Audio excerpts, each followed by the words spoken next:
আস্তে আস্তে ইনপুট। আমরা যেহেতু আজকে আমাদের সেশন ক্লাসের হচ্ছে চতুর্থতম ক্লাস, তো আশা করি সবাই অলরেডি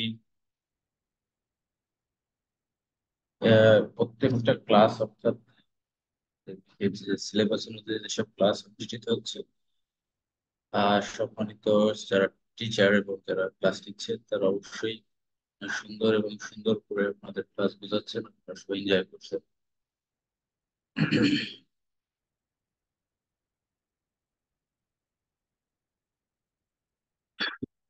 এই অনলাইনের একটা প্ল্যাটফর্ম, এটা আশা করি সবাইকে একটু লিমিটেড টাইমের মধ্যে রেখে একটি ভালো একটা পরীক্ষার সামনে যে পরীক্ষাটা, সেটা একটা ভালো পরীক্ষা আর কি দিতে পারবে। আপনারা সবাই চাকরি এই নতুন বিষয়ে লেগে থাকবেন এবং স্যারেরা যেভাবে পড়তে বলেন আপনারা সবাই একটু পড়ার চেষ্টা করবেন। পার্সোনালি যারা যেভাবে পারবেন নিজেদের পড়ার লিমিট, টাইম লিমিট সহ আপনাদের যে আকাঙ্ক্ষা সবই আপনাদের বাড়াতে হবে। আমি আগেও বলছি, এখন বললাম। কেউ একজন হ্যান্ড রেজ করেছে, কিছু বলতে যাচ্ছে।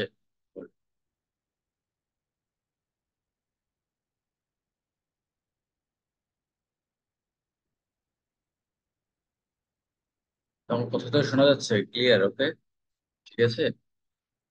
জি স্যার, আমি আপনার কথা ক্লিয়ার শুনতে পাচ্ছি। আচ্ছা, ঠিক আছে, তাহলে আমরা আমাদের সেশনে এন্ট্রি করি। আজকে আমাদের যে বিষয়বস্তু সেটা হচ্ছে বাংলাদেশের বৈশ্বিক পরিবেশ পরিবর্তন। এই টপিকস থেকে প্রতি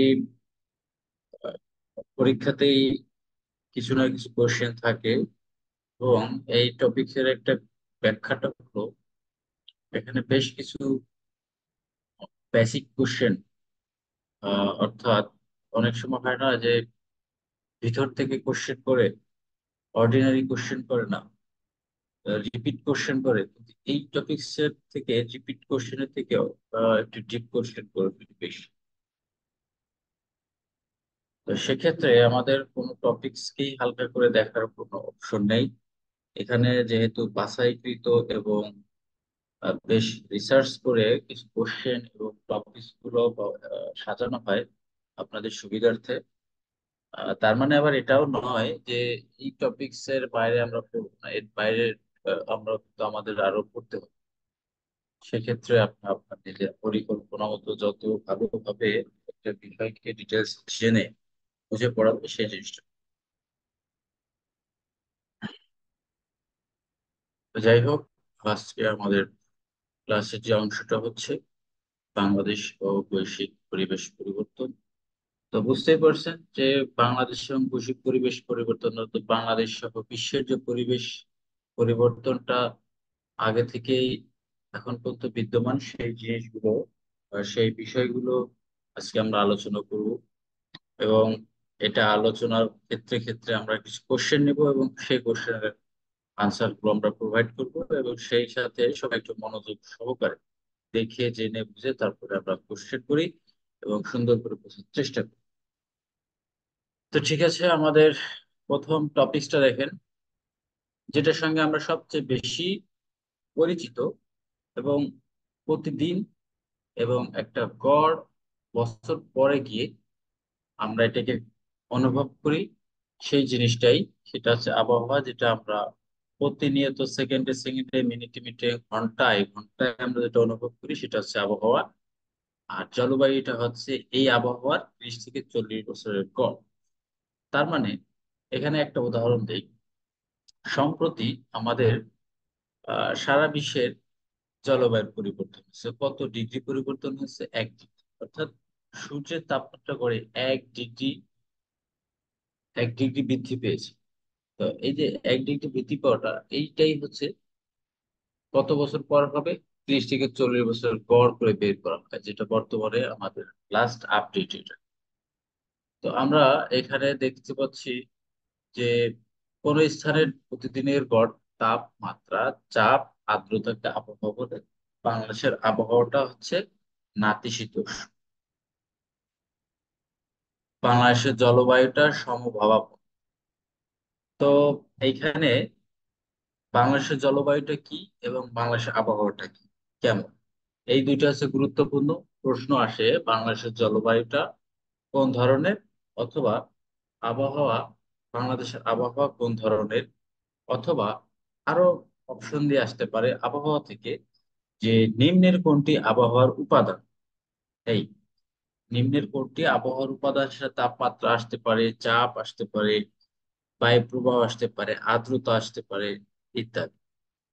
কিরকম, এই যে স্যার, নিচে দেওয়া আছে। সমভাবাপন্ন মানে কি স্যার?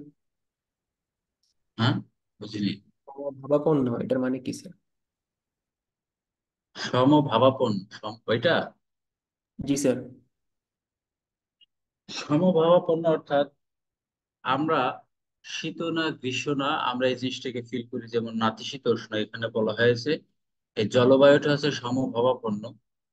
এই সমভাবাপন্ন কিন্তু এই আবহাওয়ার এই যে নাতিশীতোষ্ণ কথাটা বলা হয়েছে, এই নাতিশীতোষ্ণর গড় অবস্থা, এই জন্য এখানে সমভাবাপন্ন বলা হয়েছে। অর্থাৎ সমভাবে এটার যে পরিবর্তনটা হয়, জলবায়ুর যে পরিবর্তনটা হয়, এটা সমভাবে হয়। তার মানে এই নয় যে ওই জাপানে হয়েছে সাপোজ সূর্য কি বলে, সূর্যের তাপমাত্রা 10 ডিগ্রি বৃদ্ধি পেয়েছে, বাংলাদেশে 1 ডিগ্রি বৃদ্ধি, বিষয়টা এরকম না। যেহেতু একটা গড় অবস্থা, সেহেতু এটা খুব কাছাকাছি একটা পরিবর্তন হয়। এবং পৃথিবীর কোনো রাষ্ট্রেই বিশাল আকারের কোনো তাপমাত্রা, সেটা শীত হোক বা গ্রীষ্ম হোক, সূর্যের শীতকাল হোক বা সূর্যের তাপমাত্রা যেটাই হোক না কেন, অনেক বেশি আকারে কোনো পরিবর্তন হয় না। এই জন্য এটাকে গড়ে বলা হয়েছে সমভাবাপন্ন, আর আবহাওয়াটা বলা হয়েছে নাতিশীতোষ্ণ। এটাই সিম্পল। তো যাই হোক, আমরা জলবায়ুর উপাদানের মধ্যে আমরা দেখতে পাচ্ছি কি, বায়ুর তাপ, আর্দ্রতা, বায়ু প্রবাহ, বায়ুর চাপ, এটা কিন্তু আবহাওয়ার উপাদান। এটা জলবায়ুর উপাদান হবে, এটা আবহাওয়ার উপাদানের মধ্যে চলে যাবে। কেন চলে যাবে? কারণ জলবায়ু আগে না, আবহাওয়াটা আগে। আবহাওয়ার এই 5টি উপাদানের গড়টাই হচ্ছে জলবায়ু। এই আবহাওয়ার এই 5টি উপাদান, অর্থাৎ এখানে জলবায়ুর উপাদান লেখা, এটা জলবায়ুর উপাদান। এটি আবহাওয়ার উপাদানও বলবো। এই কারণে কি, এই 5টির গড় মিলিয়ে হচ্ছে জলবায়ুর উপাদান হয়। তো জলবায়ুর নিয়ামক সমূহ আমরা দেখতে পাচ্ছি অনেকগুলো অপশন। তো বিশেষ করে আমরা এই জিনিসগুলো একটু খেয়াল রাখবো। আবহাওয়া এবং জলবায়ুর উপাদান থেকে বেশি কোশ্চেন আসছে, আমরা এটা একটু খেয়াল করে পড়বো। বায়ু প্রবাহ একই সাথে জলবায়ুর উপাদান ও নিয়ামক, অর্থাৎ এই যে একটা কোশ্চেন আনসারটা বলা আছে, অর্থাৎ এই যে এখানে বলা আছে বায়ু প্রবাহ, আমি এইখানে যদিও যে এই অঞ্চলে নাই, বায়ু প্রবাহটা কোথায় নাই। হ্যাঁ, তো যাই হোক, এটা জলবায়ুর উপাদান এবং আবহাওয়ার উপাদান, এটা বায়ু প্রবাহ। এটা একটা কোশ্চেন। যেহেতু এই দুটার মধ্যে সবকিছুই আছে, আবার আবহাওয়ার এই যে যে পর্বতের অবস্থান, বনভূমির অবস্থান, এগুলো কিন্তু আবহাওয়ার নিয়ামক হিসেবেও কাজ করে, কিন্তু সেটা খুবই রেয়ার। তো আস্তে আস্তে আমরা বোঝার চেষ্টা করবো, কারণ এটার ব্যাখ্যা নিচে আস্তে আস্তে আছে, যার কারণে আমাদের ব্যাখ্যাটা বুঝতে মানে ধীরে ধীরে আমরা নিচে যত যাবো, আমরা সুন্দর করে বুঝে যাব। অনেক প্রশ্ন আসতে পারে, সে প্রশ্নগুলো আমরা ধীরে ধীরে নিব। সেক্ষেত্রে আমাদের আগে একটু বোঝা দরকার। যেমন আমাদের এই যে যে জলবায়ুর উপাদানের কথা বলা হয়েছে, কি বলা হয়েছে, বায়ুর তাপ। এই যে যে বায়ুর তাপটা কোত্থেকে আসে, সূর্য থেকে আসে। কিভাবে আসে? বিকিরণ প্রক্রিয়া, দ্যাট ইজ দ্য কোশ্চেন। এটাই হচ্ছে কোশ্চেন। অর্থাৎ সূর্য থেকে পৃথিবীতে তাপ আসে কোন প্রক্রিয়ায়? এটাই হচ্ছে বিকিরণ প্রক্রিয়ায়। আমরা কিন্তু এটা ভুল করি, খুব সাবধান। যারা সায়েন্সের স্টুডেন্ট, এখানে যারা সায়েন্সে আছে, তারা খুব সুন্দর করে বুঝবেন যে বিকিরণটা কি এবং পরিচালনটা কি। পানি ও বায়ুমণ্ডল আচ্ছা, বিকিরণটা আমি একটু, এই যে যে বিকিরণের তাপমাত্রা, এটা কিন্তু ভেঙে ভেঙে আসে। হুম, এই যে বিকিরণ প্রক্রিয়া, সেটা ব্যাখ্যাটা অন্যরকম। আর একটা হচ্ছে পানি ও বায়ুমণ্ডলের উত্তাপের বিনিময় হয় পরিচালন প্রক্রিয়া, অর্থাৎ পানি ও বায়ুমণ্ডলের উত্তাপের বিনিময় হয়। এই যে পানি এবং বায়ুমণ্ডলের উত্তাপ হয়, এটা হচ্ছে পরিচালন প্রক্রিয়া। এটা হচ্ছে বৃষ্টিপাত, অর্থাৎ বৃষ্টিপাতের মাধ্যমে হয়, অর্থাৎ পানি ও বায়ুমণ্ডলের উত্তাপটা। আচ্ছা, নেক্সট হচ্ছে কি, আমরা এখানে দুটো কোশ্চেন পেয়ে গেলাম। এটা কিন্তু খুবই গুরুত্বপূর্ণ। সূর্য থেকে, বিশেষ করে সূর্য থেকে পৃথিবীতে তাপ আসে বিকিরণ প্রক্রিয়া, এটা অনেকবার আসে এবং অ্যাভেলেবেল আসে। প্রতি 1000 মিটার উচ্চতায় তাপমাত্রা হ্রাস পায় হয় মাত্র 6 ডিগ্রি সেলসিয়াস। তো এটা একটা গুরুত্বপূর্ণ কোশ্চেন। ভূগোলবিদ পারমেসাই প্রথম পৃথিবীকে 5টি বলয়ে ভাগ করেন। তো সেই বলয়গুলো হচ্ছে এই আমরা দেখি: উষ্ণমণ্ডল, উত্তর নাতিশীতোষ্ণমণ্ডল, দক্ষিণ উত্তর হিমমণ্ডল, দক্ষিণ হিমমণ্ডল। অর্থাৎ এখানে অনেকেই প্রশ্ন করে পশ্চিম আর পূর্ব গেল কোথায়। অ্যাকচুয়ালি আমাদের দিক চারটা, ওকে, কিন্তু আমাদের সাধারণত আমরা যে যে বলয়গুলো আছে বলয়ের ভিতরের মধ্যে আমাদের উত্তর এবং দক্ষিণকে ধরেই আমাদের সবকিছু আগাতে হয়। 0 ডিগ্রি নিরক্ষরেখা থেকে আমাদের উত্তর এবং দক্ষিণ, অর্থাৎ একটা গোলার্ধ আছে, এটা আমরা উত্তর এবং দক্ষিণ গোলার্ধকেই ধরবো। কারণ এই উত্তর এবং দক্ষিণ গোলার্ধকে ধরেই একজন ব্যক্তি, তার নাম হচ্ছে ফ্রেল। ফ্রেলের যে সূত্রটা, এই সূত্রটা হচ্ছে এই উত্তর এবং দক্ষিণ গোলার্ধকে কেন্দ্র করেই আহ সূত্রপাতটা হয়েছে, বিধায় আমাদের এইটা ভাগ করা। সেক্ষেত্রে আমাদের পূর্ব বা পশ্চিম ধরা লাগে না। আচ্ছা, এরপরে আসছে বায়ুচাপ।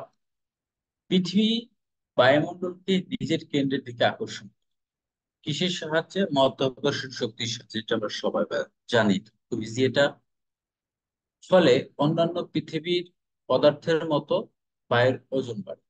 বায়ুর এই ওজনকেই বলে বায়ুচাপ। আমরা ক্লিয়ার যে বায়ুচাপটা আমাদের মেইন জায়গাটা হলো এটা। আমরা বায়ুচাপটা বুঝলাম, তো প্রশ্ন আমাদের দরকার হচ্ছে প্রশ্ন, যে এই চ্যাপ্টার থেকে কি ধরনের প্রশ্ন আসে। আমি আবার বলি, কিছু কিছু বিষয় আছে যে আপনারা এত বেশি চাপ নেবেন না, যে আমি এই জিনিসটা আসলে অনেক বেশি জানতে চাই, বুঝতে চাই, বুঝতে করতে চাই। বেশি চাপ নিয়ে ফেলে কিন্তু অনেক সময় প্রশ্ন স্কিপ হয়ে যাবে বা বুঝতে পারবেন। পৃথিবী বায়ুমণ্ডলকে নিজের কেন্দ্রের দিকে আকর্ষণ করে মাধ্যাকর্ষণ শক্তির সাহায্যে। এটাই আমাদের মূল থিম, যে কোশ্চেন আসার মতো একটা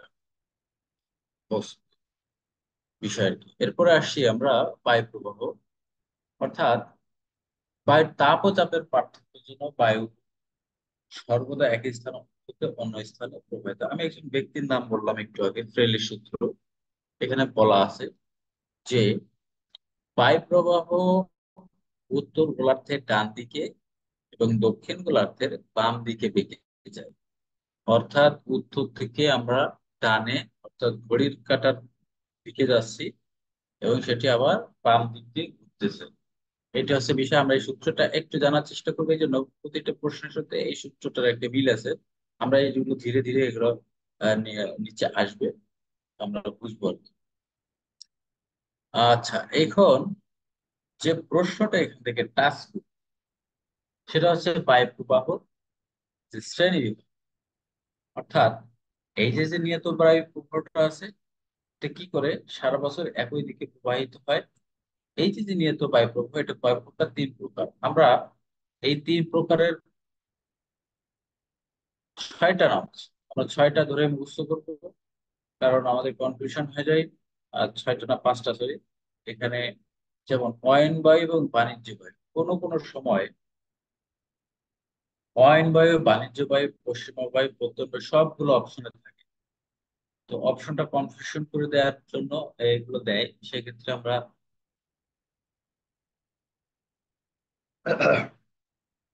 সুস্থ রাখার চেষ্টা করবো এই বায়ুর যে নামগুলো। তো এই যে অয়ন বায়ু এবং বাণিজ্য বায়ু কেন গুরুত্বপূর্ণ, এবার এটার ব্যাখ্যাটা আমাকে জানতে হবে। যেমন পূর্বে যে বাণিজ্য জাহাজগুলো এ বায়ু প্রবাহের দিক অনুসরণ করে চলত। কোন বায়ু প্রবাহের দিক? অয়ন বায়ু বা অয়ন বায়ুর দিকে। তো এই অয়ন বায়ুর অপর নাম কি? বাণিজ্য বায়ু। তার মানে আমাদের পূর্বে যে জাহাজগুলো কেন সমুদ্রে এক দেশ থেকে আরেক দেশে গমন করতো? বাণিজ্যের কারণে। তো একটি জাহাজ তাহলে কিভাবে অনুসরণ করতো? অনুসরণ করতো এই যে যে বায়ু প্রবাহের কথাটা বলছে ফ্রেলের সূত্র অনুসারে। অর্থাৎ উত্তর গোলার্ধের ডান দিকে এবং দক্ষিণ গোলার্ধের বাম দিকে বেঁকে যায় একটা বায়ু প্রবাহ। অর্থাৎ বায়ু প্রবাহ যেদিকে যাচ্ছে, জাহাজটা সেদিকেই যাবে। বায়ু প্রবাহের বিপরীত দিকে যদি জাহাজটা গমন করার চেষ্টা করে, তাহলে সে নির্দিষ্ট সময়ে পৌঁছাতে পারবে না এবং ধীর গতিতে চলবে। বিধায় আমাদের যে বড় বড় যে মহাসাগর গুলো রয়েছে এবং মহাসাগর কেন্দ্রিক তো মেইন জায়গায় ওইখানে, অর্থাৎ পৃথিবীর যত জলবায়ু পরিবর্তন, আবহাওয়ার পরিবর্তন এবং বায়ু প্রবাহের পরিবর্তন সবই হচ্ছে এই পৃথিবীর যে মহাসাগর গুলো রয়েছে তাদের কেন্দ্রিক করে হয়, ওখান থেকে সৃষ্টি হয়, সৃষ্টি হয়ে আমাদের স্থলভাগে চলে আসে। তো এখন এখানে বলা হয়েছে যে অয়নবায়ু কি হয়, নিরক্ষরেখায় অত্যাধিক তাপ উষ্ণ হালকা হয়ে ঊর্ধ্বে উঠে যায় এবং নিরক্ষীয় অঞ্চলের উত্তর ও দক্ষিণে 5 5 ডিগ্রি অক্ষাংশ পর্যন্ত একটি শান্ত বলয় তৈরি করে, যা নিরক্ষীয় শান্ত বলয় নামে পরিচিত। 5 ডিগ্রি অক্ষাংশ পর্যন্ত, অর্থাৎ 0 ডিগ্রি হতে 5 ডিগ্রি অক্ষাংশ পর্যন্ত এক শান্ত বলয়, নিরক্ষীয় শান্ত বলয় রয়েছে। প্রশ্ন হলো যে নিরক্ষীয় শান্ত বলয় কত ডিগ্রি অক্ষাংশ পর্যন্ত বিস্তৃত? আমাদের একটাই উত্তর, 0 ডিগ্রি থেকে 5 ডিগ্রি অক্ষাংশ। Option one. অপশন টু হলো 0 ডিগ্রি থেকে 10 ডিগ্রি অক্ষাংশ। অপশন থ্রি, 0 ডিগ্রিতে 15 ডিগ্রি। তাহলে আমাদের আনসার হবে 0 ডিগ্রি থেকে 5 ডিগ্রি অক্ষাংশ হচ্ছে নিরক্ষীয় শান্ত বলয় নামে পরিচিত। কিন্তু তাহলে এই যে যে নিরক্ষীয় রেখা, এই যে নিরক্ষীয় যে আচ্ছা, এটা আমি একটু পরেই দেখাচ্ছি, যেহেতু আসবেই। আহ আমরা একটু পরে যাই। পশ্চিমা বায়ু উত্তর গোলার্ধে, দক্ষিণ পশ্চিম এবং দক্ষিণ গোলার্ধের উত্তর পশ্চিম দিকে প্রবাহিত হয়। এখানে একটু বুঝতে হবে, পশ্চিমা বায়ু বা প্রত্যয়ন বায়ু কি হয়, এই বায়ুটা উত্তর গোলার্ধের, অর্থাৎ একদম উপরে, আমরা তো উত্তর দিকটা চিনি, উত্তর গোলার্ধের দক্ষিণ পশ্চিম, তো দক্ষিণ পশ্চিম এবং দক্ষিণ গোলার্ধের উত্তর পশ্চিম, তাহলে বিপরীত দিক থেকে হয়ে যাচ্ছে, কিন্তু একটা হচ্ছে দক্ষিণ আর একটা হচ্ছে উত্তর প্রবাহিত হয়। উত্তর গোলার্ধের স্থলভাগের পরিমাণ বেশি বলে ধীরে, এবং দক্ষিণ গোলার্ধের জলভাগ বেশি বলে প্রবল বেগে প্রবাহিত হয়। কি প্রবাহিত হয়? বায়ু। কেন? আমি বারবার বললাম যে এটি সমুদ্র, যেসব বড় বড় মহাসাগর এবং সমুদ্র রয়েছে সেখানে এসে মূলত আমাদের এই ধরনের তাপ চাপ এবং বায়ু প্রবাহ, আবহাওয়ার সৃষ্টিটা হচ্ছে। যার কারণে এখানে বলেছে যে দক্ষিণ গোলার্ধে জলভাগ বেশি বলে প্রবল বেগে প্রবাহিত হয়। কি প্রবাহিত হয়? এই পশ্চিমা বায়ুটা। তো পরের অপশনটা খুব গুরুত্বপূর্ণ, অর্থাৎ 40 ডিগ্রি থেকে 47 ডিগ্রি দক্ষিণ অক্ষাংশ পর্যন্ত পশ্চিমা বায়ুর গতিবেগ সর্বাপেক্ষা বেশি বলে এই অঞ্চলকে গর্জনশীল 40 বলে। তো এটা কিন্তু খুবই গুরুত্বপূর্ণ যে গর্জনশীল 40-এর অক্ষাংশ কত থেকে কত পর্যন্ত, এরকম প্রশ্নটা, অর্থাৎ গড় 40-এর কি, বা এটা কত অক্ষাংশ পর্যন্ত বিস্তৃত? 40 ডিগ্রি থেকে 47 ডিগ্রি দক্ষিণ অক্ষাংশ পর্যন্ত এটি বিস্তৃত। আচ্ছা, 30 থেকে 35 ডিগ্রি উত্তর ও দক্ষিণ অক্ষাংশের মধ্যে ক্রান্তীয় উচ্চচাপ বলয় দুটি অবস্থিত। আমরা এটাও খুব সুন্দর করে মুখস্থ করব যে 30 ডিগ্রি থেকে 35 ডিগ্রি উত্তর দক্ষিণ অক্ষাংশের মধ্যে ক্রান্তীয় উচ্চচাপ বলয় দুটি অবস্থিত। এটি অক্ষ অক্ষাংশ নামেও পরিচিত। এ অঞ্চলে শীতকালে পশ্চিমবঙ্গের প্রভাবিত একটা। এই, তাহলে আমার প্রশ্ন কি? আমার প্রশ্ন হলো যে ক্রান্তীয় উচ্চচাপ বলয় দুটি কত ডিগ্রি অক্ষাংশের মধ্যে বিস্তৃত? উত্তর এক, উত্তর ও দক্ষিণ অক্ষাংশের মধ্যে 30 থেকে 35 ডিগ্রি। এখানে ডিগ্রি চেঞ্জ করে দিতে পারে, অক্ষাংশ ঠিক রেখে ডিগ্রি চেঞ্জ করে দিতে পারে বিভিন্ন ভাবে। যার কারণে আমাদের মনে রাখতে হবে ক্রান্তীয় উচ্চচাপ বলয় দুটি 30 থেকে 35 ডিগ্রি উত্তর দক্ষিণ অক্ষাংশ। পরের প্রশ্ন হলো, এটি অশ্ব অক্ষাংশ নামে পরিচিত। তো এখানে এভাবে আসতে পারে যে অশ্ব অক্ষাংশ কত ডিগ্রি থেকে কত ডিগ্রির মধ্যে অবস্থিত, অথবা ক্রান্তীয় উচ্চচাপ বলয়, আহ এটার সাথে না, এটা আমরা আর একটু সহজ ভাবে নেই, যে অক্ষাংশটা কত ডিগ্রির মধ্যে অবস্থিত। এইভাবে কোশ্চেন গুলো ঘুরে ফিরে চলে আসবে। এই জিনিসটা আমরা একটু খেয়াল করার চেষ্টা করি। এরপরে আসছে মেরুবায়ু। এটা খুব আহ, একটা সিম্পল বিষয়, যে আমরা সবাই জানি যে মেরু অঞ্চলের যে আবহাওয়া, প্রতিদিনের যে আবহাওয়াগত পরিবর্তন,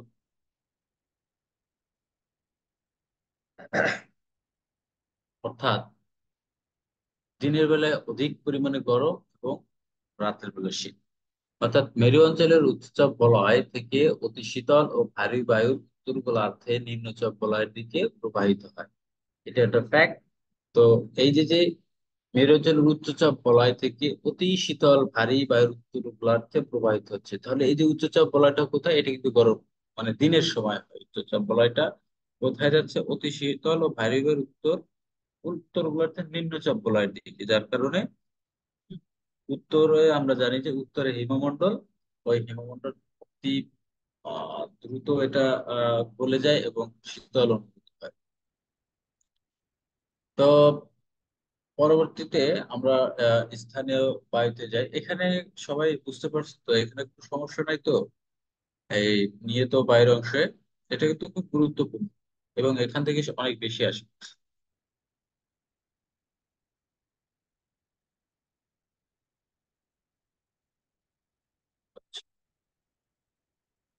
স্থানীয় বায়ু তাপমাত্রার তারতম্য কারণে পৃষ্ঠের স্থান উৎপত্তি হয়।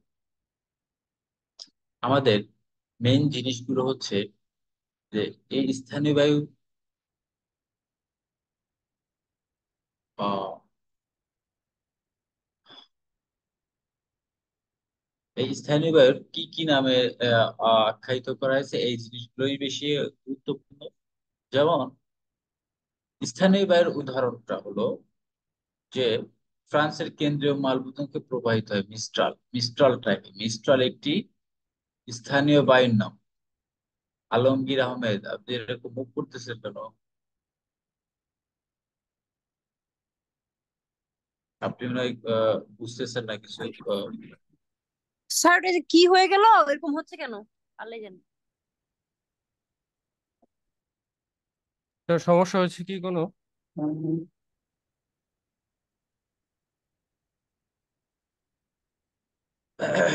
যাই হোক, যিনি এটা এডিট করতেছেন উনি অফ করে দেন।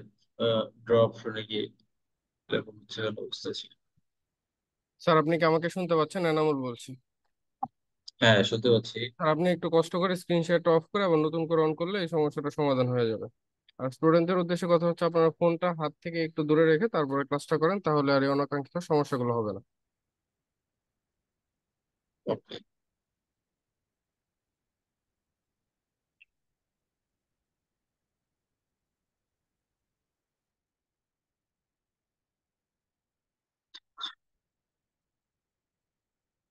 স্যার সম্ভব হলে আমাদের স্ক্রিনটাকে যদি একটু বড় করে নিতে পারতেন, তাহলে স্যার অনেকে তো ফোন দিয়ে ক্লাস করে, দেখা তাদের জন্য একটু কষ্টকর হয়ে যাচ্ছে। হ্যাঁ, এইটুকু হলে ঠিক আছে। ওকে, ঠিক আছে তাহলে। চাকরির বিভিন্ন পরীক্ষায় আমরা এইখান থেকে কিছু প্রশ্ন দেখি যে যেহেতু এখানে কিছু কিছু আনকমন নেম, নেম গুলো এবং বেশ টেকনিক্যাল কিছু নেম রয়েছে, অনেকেই বুঝতে পারে না যে আসলে এটা কি জিনিস, কারণ অনেকের কাছে এগুলো অচেনাই থাকবে। যেমন এখানে ফ্রান্সের কেন্দ্রীয় মালভূমিকে প্রবাহিত হয় মিস্ট্রাল। মিস্ট্রাল হচ্ছে একটি স্থানীয় বায়ুর নাম। আর্জেন্টিনা উরুগুয়ের পম্পাস অঞ্চলের উত্তরে পাম্পের, এটা একটু বায়ুর নাম। আমাদের প্রশ্ন হলো মিস্ট্রাল কি, পাম্পের কি, মিশরের খামসিন কি, অনেকবার আসছে। উত্তর আফ্রিকা ও দক্ষিণ ইতালির সিরক্কো অনেকবার আসছে এবং আরো আসবে। এই জিনিসগুলো কি, এটা হচ্ছে মূল বিষয়। এই সবই হচ্ছে একটা স্থানীয় বায়ুর নাম। তো আমরা এগুলো কেউই এগুলো স্কিপ করবো না, আমরা একটু এগুলো আরো বেশি বেশি জানার চেষ্টা করব। এখানে আরব মালভূমি, সাইমুদ, আলু, হ্যাঁ, চিনুক, এইগুলা স্কিপ করার কোনো অপশন নাই। আর এখানে এই যে ফ্রান্সের যে কেন্দ্রীয় মালভূমি প্রবাহিত মিস্ট্রাল স্থানীয় বায়ুটা, এটা হচ্ছে ফ্রান্সের রোন নদীর তীরে অবস্থিত। রোন নদী, ওইখান থেকেই এই মিস্ট্রাল বায়ুটা প্রবাহিত হয়। ওর পাশেই হচ্ছে মালভূমি আছে, রোন নদীর কাছে। আর একটা হচ্ছে মৌসুমী বায়ু। এখানে তো মৌসুমী বায়ু আমাদের বাংলাদেশের একটি অংশ। যাই হোক, এটা আমি আসবো ধীরে ধীরে। তো আমরা মৌসুমী বায়ু সম্পর্কে বলবো হচ্ছে আমরা জানি, এটা আমরা আরো বিভিন্ন টপিকসে বা বাংলা বই পড়তে গিয়ে পেয়েছি যে আরবি মৌসুম শব্দের অর্থ ঋতু। মৌসুম শব্দটা হচ্ছে আরবি শব্দের অর্থ হচ্ছে ঋতু। ঋতু পরিবর্তনের সঙ্গে সঙ্গে যে বায়ু প্রবাহের দিক পরিবর্তন হয় সেটা মৌসুমী বায়ু। তো আহ একটু মার্ক করি, যেমন এর ভিতরে এগুলো করবেন, বঙ্গোপসাগরীয় শাখা অর্থাৎ বাংলাদেশ, মিয়ানমার এবং ভারতের পশ্চিমবঙ্গ, আসাম, মেঘালয় বৃষ্টিপাত ঘটায়। তার মানে আমরা কিন্তু ক্লিয়ারলি এখানে আসতেছে যে বাংলাদেশের জলবায়ুটা কিন্তু কি, মানুষের যে বায়ুটা সেটা হচ্ছে আমরা মৌসুমী জলবায়ুর অন্তর্গত। এটা ক্লিয়ার আসতেছে। বাংলাদেশ, মিয়ানমার, ভারতের পশ্চিমবঙ্গ, আসাম ও মেঘালয়ে বৃষ্টিপাত ঘটায় এই মৌসুমী বায়ুর প্রভাবে। তো সমুদ্র বায়ু, স্থল বায়ু আমাদের শ্রেণীর ভাগ। এটা আমরা নিজেরা পড়ে নিব, একটু পড়ার চেষ্টা করবো।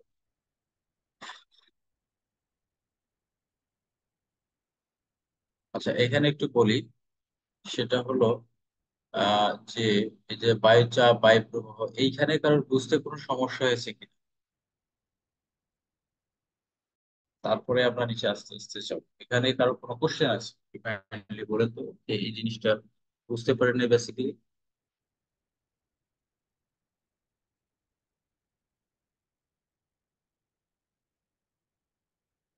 কারো কোনো সমস্যা নাই বুঝতে?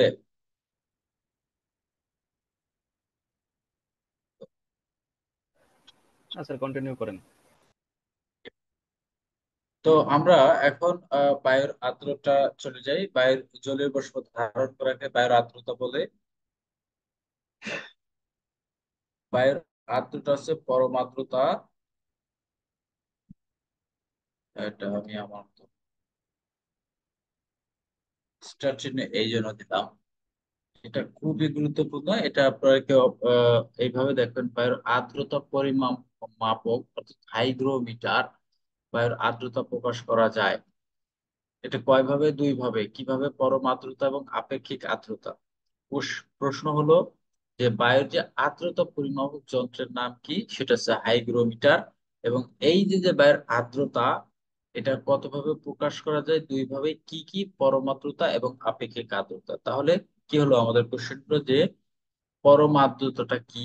এটা হচ্ছে একটা বায়ুর আর্দ্রতা, বায়ুর আর্দ্রতার প্রকারভেদ। আপেক্ষিক আর্দ্রতা কি? এটা হচ্ছে বায়ুর আর্দ্রতার প্রকারভেদ। তার মধ্যে গুরুত্বপূর্ণ বিষয় হলো এই যে যে বায়ুর আর্দ্রতা পরিমাপ যন্ত্রের নাম হাইগ্রোমিটার। আমরা যখন কোনো কিছুর পরিমাপ উপলব্ধ করতে যাব, তখন কিন্তু এই যে হাইগ্রোমিটার জাতীয় মানে বিভিন্ন ধরনের অনেক কিছু চলে আসবে, যে এটা মাপার মাপের যন্ত্রের নাম কি, ওটা মাপের যন্ত্রের নাম কি। তো সেক্ষেত্রে পরমাত্রতা এবং আপেক্ষিক আর্দ্রতাটা মনে রাখবো। এখন আহ বাষ্পীভবনের একটু বলি, যে আমাদের নদ নদী, সাগর, মহাসাগর, সমুদ্র, এসব কিছুতে কি পানি আছে। তো আমাদের সাধারণত আমরা দৈনন্দিন জীবনে আমাদের যেসব গ্যাস আমরা নিচ্ছি এবং ছাড়তেছি, এমনকি আমাদের শরীরের সাথে যে তাপমাত্রা, এই সবই সবকিছুর সঙ্গে হচ্ছে বাষ্পীভবনের সম্পর্কটা রয়ে গেছে। কিভাবে রয়ে গেছে? যেমন সাধারণত আমরা গরমে কি হয়, ঘেমে যাই। এই ঘেমে যাওয়ার সঙ্গেও কিন্তু বাষ্পীভবনের সম্পর্ক, যেটা হয়তো আমরা দেখতে পাই না কিন্তু অনুভব করতে পারি। এটা আমি খুব সাধারণভাবে বললাম। আর ঘনীভবনটা কি? বায়ু উষ্ণতর হলে তখন এটা আরো বেশি জলীয় বাষ্প ধারণ করতে পারে, বেশি শীতল হতে থাকে। আচ্ছা, এখন এই ঘনীভবনটা কি? ঘনীভবন ফলাফলটা কি? ঘনীভবনের ফলাফলটা হলো জলীয় বাষ্প। তার ফলাফলটা কি? তার ফলাফল হলো মেঘ। তার ফলাফল কি? তার ফলাফল হলো বৃষ্টিপাত। জাস্ট এটাই ঘনীভবন। এটা খুব সহজ একটা বিষয়। তো এখন উম, বায়ুতে যে উষ্ণতা জলীয় বাষ্প ঘনীভূত হয় সেটা শিশিরাঙ্ক বলে। আমরা এবার খুবই গুরুত্বপূর্ণ একটি জায়গায় চলে আসছি, যেটা খুবই কনফিউশন। এই কনফিউশনটা আমি এখন দূর করে দেবো একদম। যে একদমই আমাদের এখানে যদিও লেখা আছে, লেখা থেকে আমরা যেগুলো বাস্তবে দেখি কিন্তু গঠনটা জানি না সেটা। যেমন এখানে কি বলেছে, বায়ু যে উষ্ণতায় জলীয় বাষ্প ঘনীভূত হয় তাকে শিশিরাঙ্ক বলে, তাই না? তো এখন শিশিরটা কি? যেমন রাতে বায়ু শীতল হলে বায়ুর জলীয় বাষ্প ধারণ ক্ষমতা কমে যায়। কারণটা কি? কারণ হলো ওই সময় সূর্যের তাপমাত্রা থাকে না এবং অতিরিক্ত জলীয় বাষ্প ঘনীভূত হয়ে ক্ষুদ্র জলবিন্দু রূপে ভূপৃষ্ঠে সঞ্চিত হয়। এটাই শিশির নামে পরিচিত। অতিরিক্ত জলীয় বাষ্পই শিশির রূপে রূপে পতন হয়। এখন এখানে একটা কথা বলে, আমরা সাধারণত কি দেখি? অর্থাৎ শীতকালে আমরা শিশিরটাকে দেখি। তো শিশির এবং কুয়াশা এই দুইটার ভিতরে কিন্তু পার্থক্য রয়ে গেছে। আমরা শিশির কোথায় দেখি? আমরা শিশির দেখতে পারি গাছের পাতায়, ঘাসের উপরে, ঘাসের কোনায়, বা বিভিন্ন উদ্ভিদের দিকে। অথবা শিশিরটা কোথায় হয়? যখন ঘন কুয়াশা নামে। ঘন কুয়াশাটা কি হয়, একটা মানুষ যখন ওই ঘন কুয়াশার মধ্যে হাঁটতে থাকবে, হাঁটতে হাঁটতে ওর শরীরে পর্যন্ত শিশিরটা আহ, লেগে থাকে। অনেক সময় চোখের পাপড়িতে লেগে থাকে, নাকে লেগে থাকে, চুলে লেগে থাকে। এগুলো আমরা কি করি, আমাদের আছে না, জামা কাপড় ভিজে, ওটা কিন্তু শিশিরের একটা আবহ। তো এই শিশিরটা কিভাবে সৃষ্টি হয়? সৃষ্টি হয়, আমরা সাধারণত দিনের বেলায় যখন তাপমাত্রাটা হয় শীতকালে, আমরা জানি শীতকালে তাপমাত্রা অধিক হওয়ার ফলে আর্দ্রতার একটা প্রভাব তো আছেই। এই যে যে ধুলাবালি উড়ে যায়, এগুলো উড়ে আস্তে আস্তে তাপমাত্রার মাধ্যমে উপরে উঠতে থাকে। এটা হচ্ছে দিনের বেলা। উপরে ওঠার ফলে রাতের বেলা যখন জলীয় বাষ্প, অতিরিক্ত জলীয় বাষ্প ঘনীভূত হয়, তখন এই যে যে ময়লা বা ধুলাগুলো আছে, এই ধুলার উপর আস্তরণটা পড়ে, পরে ধীরে ধীরে সে নিচে নামতে থাকে। অনেক বেশি, অনেক বেশি জলীয় বাষ্প আকার ধারণ করে, বিধায় সে নিচে নেমে কোথায় যায়? সে ঘাসের উপরে বা ওই গাছের পাতায়, বিভিন্ন জায়গায় সে অবস্থান নেয়। তো সাধারণত আমরা যারা গ্রামে থাকি বা গ্রামে গিয়েছি, তারা বিষয়টা খেয়াল করেছি যে অনেক সময় শিশিরে হাত দিলে, হ্যাঁ, আমরা কিন্তু এগুলো দেখি না। শিশিরের যে কণা, পানির যে কণাটা আছে, ওই পানি কণা কিন্তু যথেষ্ট ময়লা থাকে, যথেষ্ট ধুলা বালি ময়লা, এগুলো আমরা খেয়াল করি না। যার কারণে শীতকালে দেখবি না আমাদের যে ত্বকের পরিবর্তনটা হয়, কিন্তু এই শিশিরের কারণেও হয়। এটা হচ্ছে শিশিরের একটা এক্সাম্পল। আমরা যে স্বচক্ষে দেখি, কুয়াশা আমরা দেখি, সেটা স্বচক্ষে দেখি, একই, ডেফিনেশনটা এক, কিন্তু এটার জলীয় বাষ্পটা কম, যার কারণে এগুলো আস্তে আস্তে উপরে ভাসতে থাকে। এটাও কিন্তু ওই একই ভাবে কিন্তু ওই ধুলাবালি ময়লার উপরে ঘনীভূত হয়ে কি হয়, কি ঘনীভূত হয়, জলীয় বাষ্প ঘনীভূত হয়ে ভাসতে থাকে। শিশির কিন্তু সহজে ভাসে না, ওটা কিন্তু অতিরিক্ত জলীয় বাষ্প নিচে পতিত হয়, আর কুয়াশাটা হচ্ছে ভাসে। এটাই হচ্ছে শিশির এবং কুয়াশার পার্থক্য, যেটা আমরা চোখে দেখি। আচ্ছা, এখন আমরা একটু যাই তুষারপাতে। আমরা এই শিশির একটু জায়গায় এগুলো করতে হবে। তুষারপাতটা, এই তুষারপাতের সাথে অবশ্য তুহিনের সম্পর্ক আছে। তুহিন, তুহিন একটা নাম। তো তুষার আগে না তুহিন আগে? অবশ্যই তুহিন আগে। আহ সেটা হলো, যেমন শীত প্রধান এলাকায় তাপমাত্রা হিমাঙ্কের নিচে, তো তুষারপাত আমাদের এখানে না, তুষারপাত হবে মাইনাস যখন চলে যাবে, অর্থাৎ আমাদের মাইনাস যে তাপমাত্রাটা আছে, অর্থাৎ হিমাঙ্কের নিচে নামলে জলীয় বাষ্প ঘনীভূত পেঁজা তুলোর ন্যায় ভূপৃষ্ঠ পতিত হয়, একে তুষারপাত বলে। আমরা যেটা বিভিন্ন টিভি বা পত্রিকায় দেখছি, তাপমাত্রা হিমাঙ্কের নিচে আসলে সেটা তুষারপাত হয়। কিন্তু তুষারপাতের আগে একটা আহ, যে পাতলা একদম যে বরফখণ্ড বা পড়ে, সেটার নাম হচ্ছে তুহিন। সেটাকে স্নো বলি। বারিপাতটা কি? জলীয় বাষ্প মাধ্যাকর্ষণ শক্তির টানে ভূপৃষ্ঠে পতিত হতে বারিপাত বলে। প্রকৃতি অনুযায়ী বারিপাত বিভিন্ন শ্রেণীতে বিভক্ত: তুষার, তুহিন, বৃষ্টিপাত ইত্যাদি। এই যে এখানে তুষার চলে আসছে, তুষার হলো বৃষ্টির কঠিন রূপ বা বরফ। তুহিন হলো তুষারের প্রাথমিক রূপ। জলীয় বাষ্পের তাপমাত্রা হিমাঙ্কে আসার সাথে সাথে তুহিন হয়। অর্থাৎ তুষার বৃষ্টি আমরা বিদেশের বাড়িতে বেশি দেখেছি, বিশেষ করে ইউরোপ কান্ট্রিতে, আমেরিকা বলি, ইংল্যান্ড বলি, রাশিয়া বলি, চীন বলি। সেখানে প্রচুর তুষার এবং তুষারপাত হয়, তুহিন পড়ে। তুহিন হলো তুষারের প্রাথমিক রূপ, অর্থাৎ আগের রূপটা, অর্থাৎ অল্প অল্প করে আসতে থাকে, সেটা হচ্ছে তুহিন। এটা আমরা একটু জানলাম যে তাহলে তুষার এবং তুহিনের ভিতরে যে ডিস্টেন্সটা এবং তুষারপাতের সাথে যে সম্পর্ক, অর্থাৎ তুষারপাতটা হলো একদম তুহিন, তুষার, তুষারপাত এভাবে। তারপর আছে বৃষ্টিপাত।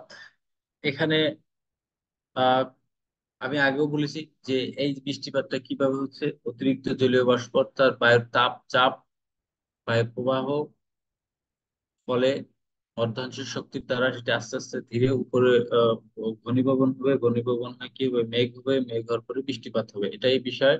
ভাসমান মেঘ ঘনীভূত হয়ে পানির ফোঁটা আকারে মাধ্যাকর্ষণ শক্তির টানে, যে লেখা মাধ্যাকর্ষণ শক্তির টানে ভূপৃষ্ঠে পতিত হয়, সেটা হচ্ছে বৃষ্টিপাত। আমাদের মেইন জায়গাটা, অর্থাৎ বৃষ্টিপাত আহ পরিমাপক যন্ত্রের নাম হচ্ছে rain gauge.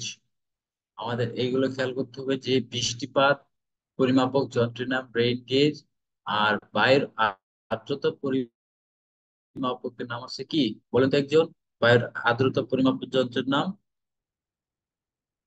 hygrometer sir. Hygrometer. Exactly, সেটা হচ্ছে হাইগ্রোমিটার। তাহলে এটা হচ্ছে বায়ুর আর্দ্রতা মাপলাম হাইগ্রোমিটার দিয়ে, আর বৃষ্টির পরিমাপক যন্ত্রের নাম আমরা মাপতেছি হচ্ছে রেইন গেজ দিয়ে। ক্লিয়ার? তাহলে বৃষ্টির ধারা, অর্থাৎ আমাদের যে বৃষ্টি যে আহ, পতিত হওয়ার ফলে যে পানিটা জমে যায়, এটা আমরা কিভাবে গণনা করি, সেটা হচ্ছে মিলিলিটারে। অর্থাৎ মিলিলিটার খুবই ছোট অর্থাৎ যদি আমরা ইঞ্চিতেও মাপতে পারবো না, ফুট, ইঞ্চি এগুলো মাপবো না, কারণ এদের ব্যাসার্ধ বা যে ডিস্টেন্স কিন্তু অনেক বেশি, মাপটা অনেক বেশি, লিটার অনেক ক্ষুদ্র। তাই আমরা এটা সহজেই মেপে বের করতে পারি। আচ্ছা, এইখানে এবার আমরা বেশ একটা গুরুত্বপূর্ণ জায়গা, আরো একটি গুরুত্বপূর্ণ জায়গা আসছে, সেটা হচ্ছে যে নামকরণ করা, অর্থাৎ আইসোথার্ম এবং আইসোহাইট। এটা একটা এক্সাম্পল এখানে। এছাড়াও কিন্তু এই ধরনের নাম আরো আছে। কেন আছে, এটা হচ্ছে বিষয়। আইসোথার্ম এবং আইসোহাইট কোন নির্দিষ্ট সময় যেসব স্থানের গড় উষ্ণতা বা তাপমাত্রা সমান, যেসব স্থানের উপর দিয়ে যে রেখা কল্পনা করা হয় তাকে ওই সময় সমতাপ কি বলে, রেখা বা আইসোথার্ম বলা হয়। অর্থাৎ আইসোথার্মের বাংলাটা কি হচ্ছে, সমতাপ রেখা। ওকে। আর পরেরটার নাম হচ্ছে আইসোহাইট। কোন নির্দিষ্ট সময়ে ভূপৃষ্ঠের যেসব স্থানের পৃষ্ঠ সমান সেসব স্থানের উপর দিয়ে যে রেখা কল্পনা করা হয় সেটা হচ্ছে সমবর্ষণ রেখা, অর্থাৎ আইসোহাইট। এগুলো কিন্তু বৈজ্ঞানিক নেম। অর্থাৎ বাংলাটা সমবর্ষণ রেখা, এটা আইসোহাইটটা হচ্ছে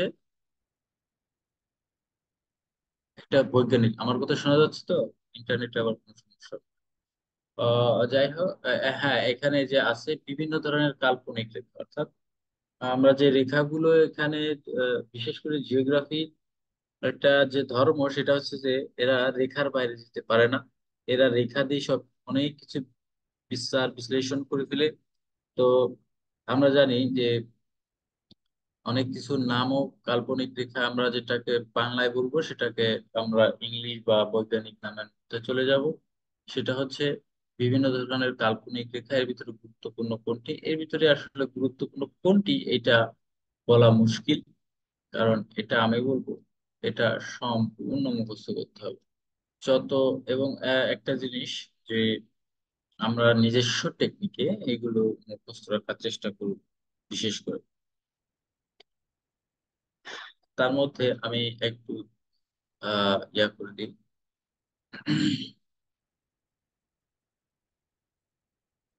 যেগুলো বেশি গুরুত্বপূর্ণ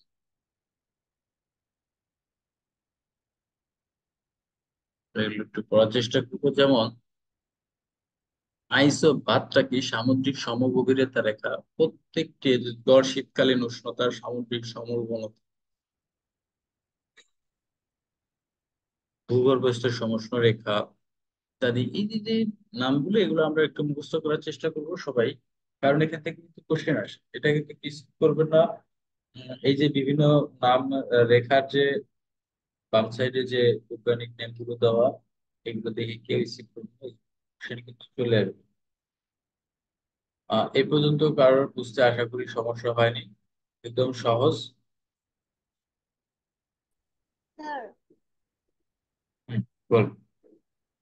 স্যার প্রথম গুলো বৈজ্ঞানিক নাম আর পরের গুলো মানে বাংলা নাম। হ্যাঁ, ধরুন আপনার প্রশ্ন আসবে যে সামুদ্রিক সমভূমিতার রেখা, এগুলো তো কাল্পনিক রেখা, এই এই আইসোবাথটা কি, এটা প্রশ্ন চলে আসতে পারে। আইসো চেইনটা কি, এই নামগুলো চলে আসবে, এই ছোট কোশ্চেন করে আসবে, তখন এই ডান পাশের যেগুলো আছে এগুলো আচ্ছা অপশনে থাকতে পারে, এগুলোই অপশনে থাকে সাধারণত, এবং এখান থেকে প্রশ্ন আসবেও। তো যাই হোক, আমরা এবার মেঘের ভিতরে ঢুকি, যে মেঘ জিনিসটা কি আমরা জানি যে আহ, এতক্ষণ আলোচনা করলাম মেঘটা, আমি আর বেশি ডিটেলসে যাব না। মেঘ সৃষ্টির কারণটাও পড়েছি, রঙের কারণটাও দেখেছি। তো মেঘের উপাদানগুলো কি, জলীয় বাষ্প, ধূলিকণা বললাম, বললাম অ্যাসিড বললাম, যেখানে তো একটা অ্যাসিডের ইয়া থাকবেই। মেঘের শ্রেণী বিন্যাসটা কি, এই মুখস্থ করে নিবেন মেঘের শ্রেণী বিন্যাসটা। আকৃতি, আকৃতি ও গঠন, আচ্ছা এইটা একটু বলি। আকৃতি ও গঠন যে তিনটি, হ্যাঁ, এই তিনটি থেকে কিভাবে প্রশ্ন সেটআপটা আসতে পারে। যেমন প্রশ্ন হলো, পাখির পালকের মতো দেখতে নিম্নের কোন মেঘ, বা পাখির পালকের মতো দেখতে নিম্নের কোন মেঘ। বিভিন্ন ধরনের মেঘ দিবে, এদের নিচে আমরা আগেও দেখেছি যে ধরুন স্ট্র্যাটো মেঘ, অল্টো মেঘ, সিরাস মেঘ এবং কিউমুলাস মেঘ। কিউমুলাস মেঘটা হচ্ছে মধ্যবর্তী মেঘ। স্ট্রাটাস মেঘটা কি, স্ট্যাটাস মেঘের মাধ্যমে গুড়ি গুড়ি বৃষ্টি হয়, আমরা অনেক সময় গুড়ি গুড়ি বৃষ্টি দেখতে পাই, সেটা হচ্ছে স্ট্যাটাস মেঘ। আচ্ছা, তাহলে কি আমাদের মেইন জায়গাটা হচ্ছে পাখির পালকের মতো দেখতে কি মেঘ, সেটা সিরাস মেঘ। এটি বরফকণার উপস্থিতি বেশি এবং সাদা। তো আমরা এটা প্রস্তুত করি। আমি বুঝাইতে পারছি মেঘের বিষয়টা? ছোট, এটা কিন্তু খুব মানে কঠিন না, জাস্ট মুখস্থ করতে হবে। অনেকগুলো মেঘ আসবে, এখন অনেকগুলো নাম, তো সেগুলোর ভিতরে আনুগমন দেখে দেখে এখানে মুখস্থ করাতে হবে।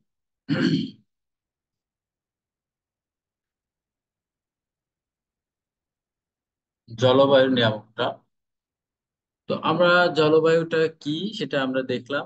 এখন যে জিনিসটা দেখবো সেটা হচ্ছে অক্ষাংশ, অর্থাৎ এই জলবায়ুর যে নিয়ামক গুলো আছে তার কিছু বর্ণনা। এই যে সূর্যকিরণের মাত্রা অক্ষাংশ যদি বিভিন্ন রকম হয় সেটা আমরাও জানি, অর্থাৎ আমাদের যে 0 ডিগ্রি নিরক্ষরেখা, এটা দিয়ে যদি ভাগ করি আমাদের 360 ডিগ্রি দেশে ঘুরবে। অর্থাৎ আমরা যদি পূর্ব থেকে পশ্চিমে যাই, আস্তে আস্তে ডিগ্রি ঘুরবে। তার মানে কি, সূর্যকিরণের তাপমাত্রাও অক্ষাংশের ভিতরে বিভিন্ন রকমের হবে। একমাত্র নিরক্ষরেখাতে গিয়ে কোনো রকম সকম নয়, ও একই, তবে সারা বছর ওভাবেই থাকবে। কিরকম ভাবে, লম্বালম্বি ভাবে থাকবে। নিরক্ষরেখা আপনি বোঝেন, নিরক্ষরেখা থেকে যতই উত্তরে বা দক্ষিণে যাওয়া হয় সূর্য ততই তীব্রভাবে কিরণ দেয়, ফলে তাপমাত্রা কমে। যেমন নর্ডিক অঞ্চলে সূর্যের তেজ কমতে থাকে বলে প্রায় সারা বছর শীতল থাকে। এবার উচ্চতা, অর্থাৎ উচ্চতা বৃদ্ধির সাথে বায়ুমণ্ডলের সম্পর্কটা কি, এখানে কিছু ব্যাপার আছে। এখানে বলছে যে উচ্চতা বৃদ্ধির সঙ্গে সঙ্গে বায়ুমণ্ডলীয় তাপমাত্রা কমতে থাকে, কিন্তু আসলে কি তাই হওয়ার কথা ছিল? আমাদের বায়ুমণ্ডলে আমরা জানি যে আমরা যত উপরের দিকে উঠবো সূর্যের তাপমাত্রা তত বাড়বে, কিন্তু অ্যাকচুয়ালি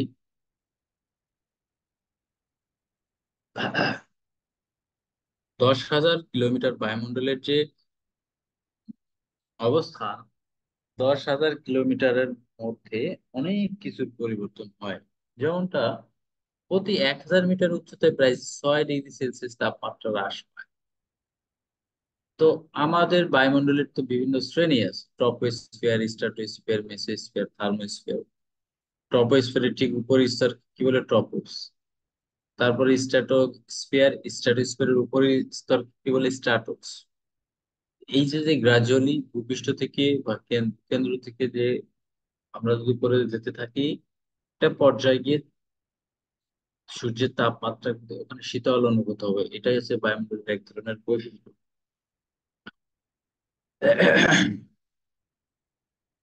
এটা আমরা আগেও দেখেছি, যার কারণে হচ্ছে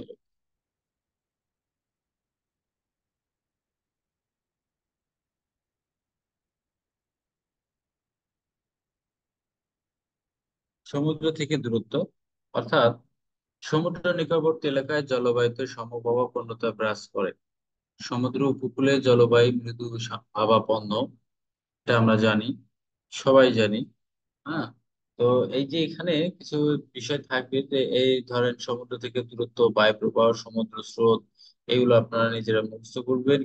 কিন্তু মুখস্থ, ভিতরের থেকে মুখস্থ করার বিষয় হলো এই যে যে জলবায়ুর নিয়ম। প্রশ্ন হলো যে নিম্নের কোনটি জলবায়ুর নিয়ম। এখানে অক্ষাংশ থাকতে পারে, উচ্চতা থাকতে পারে, সমুদ্র থেকে দূরত্ব, বায়ু প্রবাহ, সমুদ্র স্রোত, এগুলো এগুলো আমাদের মুখস্থ রাখতে হবে, জলবায়ুর নিয়ামক সমূহ। পর্বতের অবস্থান আছে, ভূমির ঢাল, মৃত্তিকার গঠন, এগুলো আমরা জাস্ট মুখস্থ করব। ভিতরের গুলো বেশি মুখস্থ করার প্রয়োজন নাই। কারণ ভিতর থেকে এখানে কোশ্চেন আসার থেকে আমাদের যে মেইন পয়েন্ট, এই মেইন পয়েন্টটা আছে আমাদের বেশি প্রয়োজন। তো যাই হোক, আমাদের পরে যে অপশনটা সেটা হচ্ছে মেঘের শ্রেণীবিন্যাস, মেঘ এবং জলবায়ুর নিয়ামক। এখানে কারো বুঝতে কোনো সমস্যা আছে কিনা সেগুলো একটু কাইন্ডলি বলেন, নাহলে আমি পরবর্তী স্লাইডে চলি। স্যার, অক্ষাংশটা লিখবা। অক্ষাংশ কি? উম, অক্ষাংশ এই জলবায়ু নিয়ামকের পরের যে অক্ষাংশটা এটা, হ্যাঁ, প্রশ্নটা বলে। মানে এটা বুঝতে পারিনি। আচ্ছা, আমরা অক্ষাংশ এবং দ্রাঘিমাংশ তো পড়েছি, তাই না? তো এই যে যে জলবায়ুর নিয়ামকটা এখানে বলা আছে, সূর্যকিরণের মাত্রা অক্ষাংশটিতে বিভিন্ন রকমের হয়। অর্থাৎ আমাদের যে মূলত যে নিরক্ষরেখাটা আছে, এইখানে নিরক্ষরেখায় সূর্যটা কিভাবে পড়বে, নিরক্ষরেখাটা সূর্য লম্বভাবে কিরণ দিবে, এটা আমরা সকলেই জানি। তো আমাদের যেহেতু অক্ষাংশ এবং দ্রাঘিমাংশ ভাগ করা আছে, অর্থাৎ যে এই যে 0 ডিগ্রি থেকে 5 ডিগ্রি, 5 ডিগ্রি থেকে 10 ডিগ্রি, 10 ডিগ্রি থেকে 15, এভাবে যেতে যেতে আমাদের যে সার্কেলটা, তো এখানে কিন্তু সূর্যের যে মাত্রাটা, তো মাত্রা বলতে তাপমাত্রাটা, এটা কিন্তু চেঞ্জ অক্ষাংশ ভেদে বিভিন্ন ভাবে, কখনো পড়তেছে লম্বালম্বি এক জায়গায়, কখনো কোনাকুনি ভাবে পড়তেছে। আচ্ছা, অক্ষাংশটার ইয়েটা আর একটু বাস্তবসম্মত না, সে ধরুন আপনি এখন দুপুর 12টা বাজে। তো দুপুর 12টা বাজা মানে আপনি যেখানে অবস্থান করছেন সেটা হচ্ছে 0 ডিগ্রি, অর্থাৎ নিরক্ষরেখা বরাবর আপনি দাঁড়িয়ে আছেন। তার মানে এই সূর্যটা কিভাবে তাপ ইয়াটা দিচ্ছে, একদম লম্বা হয়ে দিচ্ছে, সেখানে তাপমাত্রা কিন্তু অনেক বেশি, অনেক বেশি থাকে। এক পর্যায়ে কি হয়, সূর্য যেহেতু পূর্ব পূর্ব দিক থেকে উঠে এবং পশ্চিম দিকে চলে যায়, তো বিকাল 5টার সময় আপনি কি একই তাপমাত্রা অনুভব করবেন? অবশ্যই না। তার মানে কি, সূর্যটা বেঁকে গেল। তো আপনি কিন্তু ছিলেন 0 ডিগ্রি থেকে একদম লম্বালম্বি ভাবে দাঁড়াইছিলেন, অর্থাৎ 90 ডিগ্রি বরাবর। 0 ডিগ্রি থেকে 90 ডিগ্রি আপনি সোজা মনে করেন উত্তর বরাবর দাঁড়ায় আছেন, এটা আমি একটা এক্সাম্পল। তাহলে কি হলো, সূর্যটা এখন কোনাকুনি হওয়ার পরে তীর্যক ঘুরে কিরণ দেয়, ফলে কি হয়, তাপমাত্রা কমে যায়। এটাই হচ্ছে বিষয়, অক্ষাংশের বিষয়টা এটাই।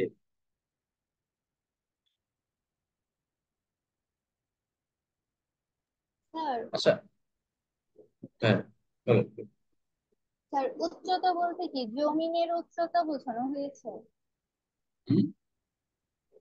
স্যার উচ্চতা। হ্যাঁ, উচ্চতা ধর আমরা এখানে, আমরা তো একটা জায়গায় ভূপৃষ্ঠে অবস্থান করছি। এই যে যে আমরা তো একটা স্তরের ভিতরে আছি, আমাদের স্তরটা হচ্ছে কি, ট্রপোস্ফিয়ারের মধ্যে আছি আমরা। তো এই উচ্চতা বৃদ্ধির সঙ্গে সঙ্গে বায়ুমণ্ডলের তাপমাত্রা কমতে থাকে, বিষয়টা একেবারেই ফেলে দেওয়ার মতো না, কিন্তু আমি বারবার বলছি যে ট্রপোস্ফিয়ারে আমাদের তাপমাত্রা একরকম থাকবে, স্ট্র্যাটোস্ফিয়ারে একরকম থাকবে, থার্মোস্ফিয়ারে একরকম থাকবে, মেসোস্ফিয়ারে একরকম থাকবে, কখনো কোথাও কমবে কখনো কোথাও বাড়বে, এক সময় এটা আবার সমসমান হয়ে যাবে, আবার আমরা আরো উপরে চলে যেতে থাকবো, তখন তাপমাত্রা অনেক বেশি বৃদ্ধি পাবে। এটা হচ্ছে বায়ুমণ্ডলের সাথে সম্পর্কিত।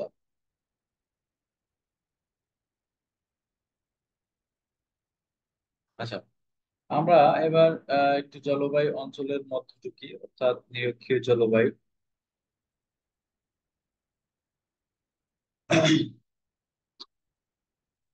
অর্থাৎ এই যে যে নিরক্ষীয় জলবায়ু, এটার মূল টার্গেটটা হলো 5 ডিগ্রি থেকে 10 ডিগ্রি অক্ষাংশ পর্যন্ত এই জলবায়ু বিস্তৃত। আমাদের দরকার নিরক্ষরেখা জলবায়ু বা নিরক্ষীয় জলবায়ুটা কত ডিগ্রি থেকে কত ডিগ্রি অক্ষাংশ পর্যন্ত বিস্তৃত, এটা হচ্ছে আমাদের মূল প্রশ্ন। আমাদের আরেকটি প্রশ্ন হলো নিরক্ষীয় জলবায়ুর বৈশিষ্ট্য। এইখানে কি হয়, অত্যাধিক পরিমাণে তাপমাত্রা, অধিক বৃষ্টিপাত, অতিরিক্ত আর্দ্রতা, বজ্রবিদ্যুৎ সহ পরিচালন বৃষ্টি, স্যাঁতসেঁতে আবহাওয়া ইত্যাদি।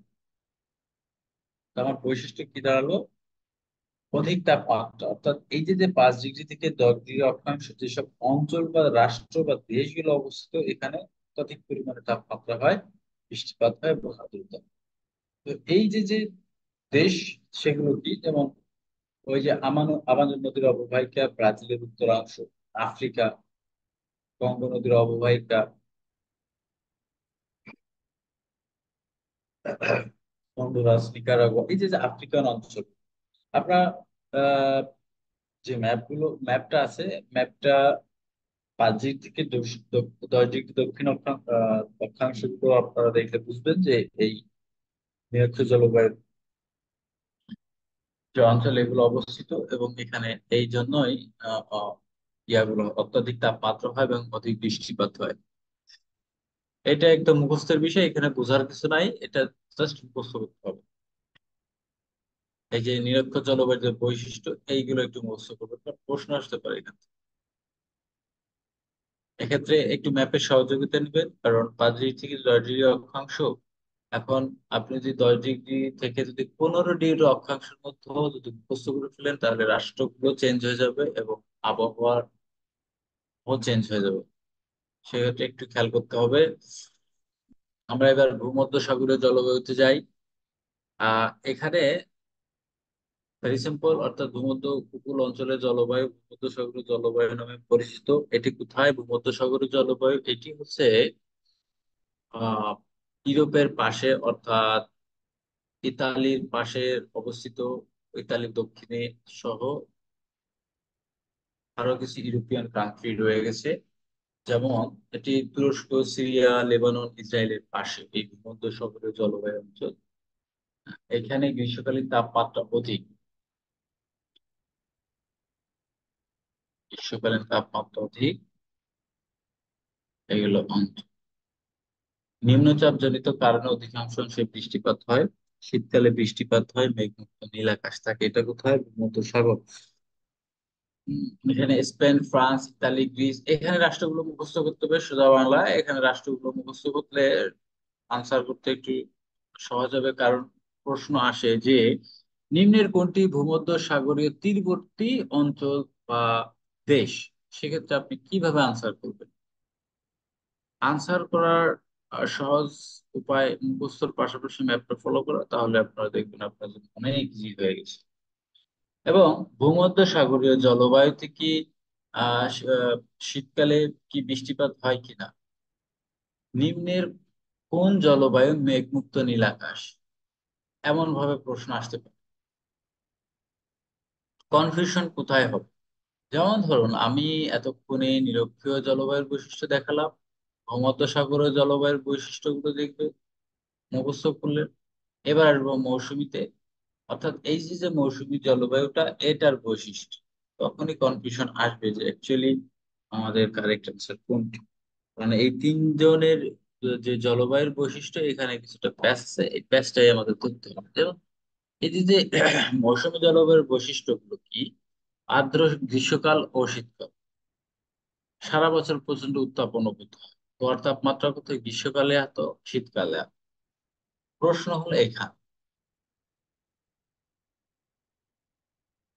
অর্থাৎ কেন এই মৌসুমী থেকে মৌসুমী জলবায়ু অঞ্চলটা বেশি গুরুত্বপূর্ণ? কারণ আমাদের আহ বাংলাদেশ, অর্থাৎ আমরা কিন্তু এই মৌসুমী জলবায়ুর অন্তর্গত বিধায় এখান থেকে প্রশ্ন আসতে পারে। অর্থাৎ আমাদের দেশে শীত বেশি হয় জানুয়ারি মাসে, গরম হয় জুলাই মাসে, বৃষ্টিপাত হয় গ্রীষ্মকালে।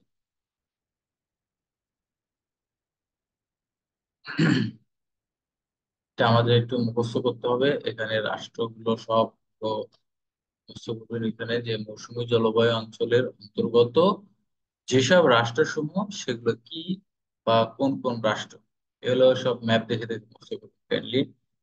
ক্রান্তীয় মৌসুমী জলবায়ু, এটি খুবই নাতিশীতোষ্ণ, তাপমাত্রা 35 সবই হয়, এটা খুব ইজি। এখন আমাদের প্রশ্ন হলো এখানে, দেখেন কি অবস্থা, মানে আমরা প্রশ্ন ভুল করি কোথায়। তো বাংলাদেশের জলবায়ু সমভাবাপন্ন, নাতিশীতোষ্ণ, ক্রান্তীয়, মৌসুমী, ট্রপিক্যাল। আনসার কি?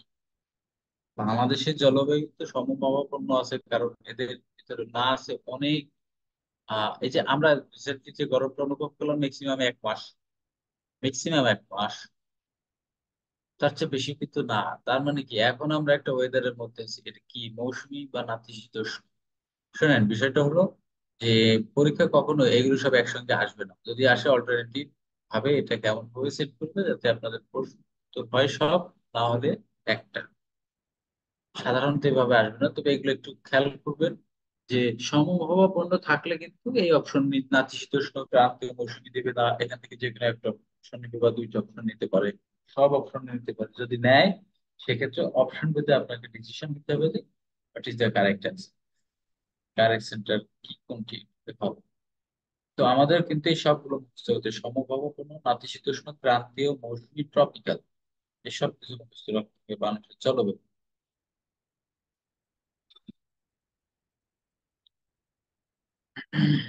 বাংলাদেশের জলবায়ুর প্রধান বৈশিষ্ট্য কি?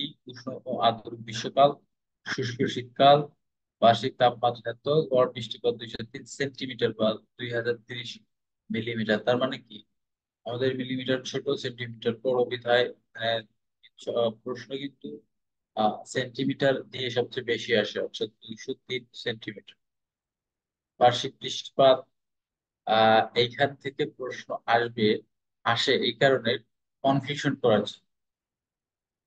কনফিউশন, ধরুন এখানে বলা আছে সবচেয়ে বেশি বৃষ্টিপাত হয় সিলেটের লালখানে, আর একটা জায়গা আছে এর সাথে মিলিয়ে, এটা অবশ্যই আমরা জানি কি, সেটা আছে লালপুর। অর্থাৎ এই সিলেটের লালখান আর লালপুরটা কোথায়? লালপুরটা হচ্ছে নাটোরে অবস্থিত। এখানে সবচেয়ে বেশি বৃষ্টিপাত হচ্ছে, ওকে, জেলা হিসেবে সুনামগঞ্জ। এখন প্রশ্ন আসলো যে সবচেয়ে বেশি বৃষ্টিপাত হয় কোথায়? এখন সিলেটও তো একটা জেলা, সুনামগঞ্জ একটা থাকে। পার্থক্য, সিলেট একটি বিভাগ নাকি? সবচেয়ে বেশি বৃষ্টিপাতের অঞ্চল সুরমা উপত্যকা অঞ্চল। বাংলাদেশের যে অংশে সবচেয়ে বেশি বৃষ্টি পায় দক্ষিণ পূর্বাঞ্চল। বাংলাদেশের যে সবচেয়ে কম বৃষ্টিপাত পশ্চিম কেন্দ্রীয় অঞ্চল। দেশের সবচেয়ে কম বৃষ্টিপাত রেকর্ড করা হয় নাটোরের লাল। কনফিউশন হেয়ার, সেটা হচ্ছে সবচেয়ে বেশি বৃষ্টিপাত হয় লালখানে, আর কম বৃষ্টিপাত হয় লালপুরে। দুইটাই, একটা লালখান একটা লালপুর, একটা সিলেট একটা নাটোর। আমাদের এটা একটু একটা মুখস্থ করতে বলি যে সবচেয়ে বেশি বৃষ্টিপাত হয় লাল, ব্যাস।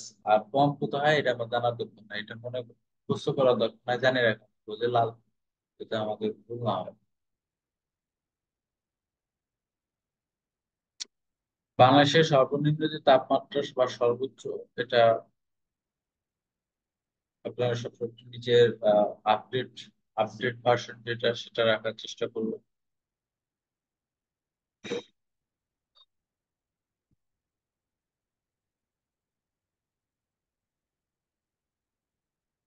আচ্ছা, এই যে একটা কোশ্চেন, এটা হচ্ছে বাংলাদেশের সবচেয়ে উষ্ণতম স্থান লালপুর, অর্থাৎ হচ্ছে নাটোর। কেন, কারণটা কি, উষ্ণ কেন এটা হচ্ছে উষ্ণতম স্থান বলা হচ্ছে? কারণ এখানে বৃষ্টিপাত সবচেয়ে কম হয়। তার মানে কি, বৃষ্টিপাত আহ কম বৃষ্টিপাত হয়, তাহলে তাপের সাথে তাপের একটা ব্যাপার আছে, কম বেশি হয়, যার কারণে এখানে উষ্ণতম উষ্ণতম স্থান লাভ করে এখানে, সেটা হচ্ছে লালপুর, কোথায়, নাটোর। তাহলে প্রশ্ন দুটো দাঁড়ালো, একটা হলো উষ্ণতম স্থান, আর একটা হচ্ছে কম বৃষ্টিপাত, কোথায়, নাটোরে, লালপুর। বাস, যথেষ্ট। আর উপরে যেগুলো আমি কিন্তু দেখাচ্ছি না, তার মানে আপনার উপর প্রেশার মুখস্থ করে রাখবেন। কখন কোনটা আসে সেটা বলা খুব মুশকিল। তো আমরা এটাও জানবো যে বাংলাদেশের শীতলতম মাস জানুয়ারি, উষ্ণতম মাস এপ্রিল। আহ এই দুইটা সবচেয়ে বেশি ধরে রাখবো। আমরা এবার সমুদ্র তলদেশে আহ, চাই, যে সমুদ্র তলদেশের ভূমির উপর প্রাকৃতিক সম্পদ, এখানে একটু কমপ্লিকেটেড লাগতে পারে, ব্যাপার না, আমি এগুলো ধরে ধরেই দেখাবো যে এই যে মহিষপাল, মহিঢাল, শৈলশিরা, গভীর সমুদ্র খাত, এগুলো কিভাবে ক্রিয়েট হয় এবং সেগুলো কিভাবে ফল ডাউন হয় সেগুলো এখন দেখবে। সেটা হলো, ধরি এই যে মহিষপালটা আছে, চিত্রের মাধ্যমে দেখাই। আমরা এখানে করে এই যে নীল অংশটা দেখতে পাচ্ছি, এই নীল অংশ হচ্ছে সমুদ্রের পানি। তাহলে সমুদ্রের পানির নিচেই তো ময়ূরালটা সৃষ্টি হয়। ময়ূরালটা কোথায়? এই যে হচ্ছে ময়ূরহাল, এই যে ময়ূরহাল। ময়ূরহাল কিন্তু বেশি দেওয়া হয় না, উচ্চতা খুব বেশি হয় না। তাহলে ময়ূরহাল শুরু হলো উপর থেকে, এবং এই ময়ূরহালের যে নিম্ন অংশ, অর্থাৎ শেষ অংশ, ময়ূরহাল যেখানে শেষ হয় সেখান থেকে মহিষপানের শুরু হয়। দ্যাট মিনস ময়ূরহাল আছে সিনিয়র, আর মহিষোপান হচ্ছে, কি বলবো এটাকে,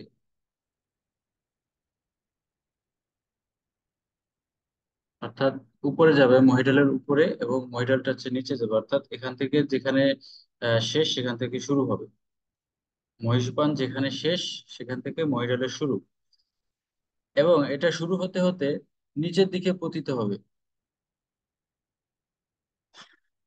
কোথায় পতিত হবে? নিচের দিকে। নিচের দিকে বলতে গভীর সমুদ্র খাতে, অর্থাৎ সমুদ্রের উপকূল রেখা থেকে তলদেশে ক্রম নিম্নজিত অংশ মহীসোপান। আর মহীসোপান সমুদ্রের পানির সর্বোচ্চ গভীরতা 150 মিটার। এটা একটু মুখস্থ রাখতে হবে সবাইকে, যে মহীসোপান সমুদ্রের পানির সর্বোচ্চ গভীরতা 150 মিটার।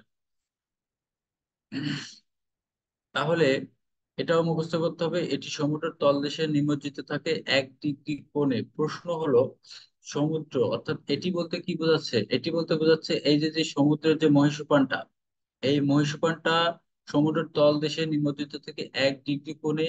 মহীসোপানের গড় প্রশস্ততা 70 কিলোমিটার। এইগুলো সব মুখস্থ করতে হবে, এগুলো কিন্তু স্কিপ করার কোনো অপশন নাই। কারণ এগুলো বিগত কিন্তু কোশ্চেন, এগুলো বিভিন্ন পরীক্ষা আসছে, যার কারণে এগুলো স্কিপ করার কোনো সুযোগ নেই। মহিষোপানের সবচেয়ে উপরের অংশকে বলে উপকূলীয় ঢাল। অর্থাৎ অর্থাৎ একটু উপরে যাই, এই যে অপশনটা দেখা যাচ্ছে, এই যে হচ্ছে উপকূলীয় ঢাল,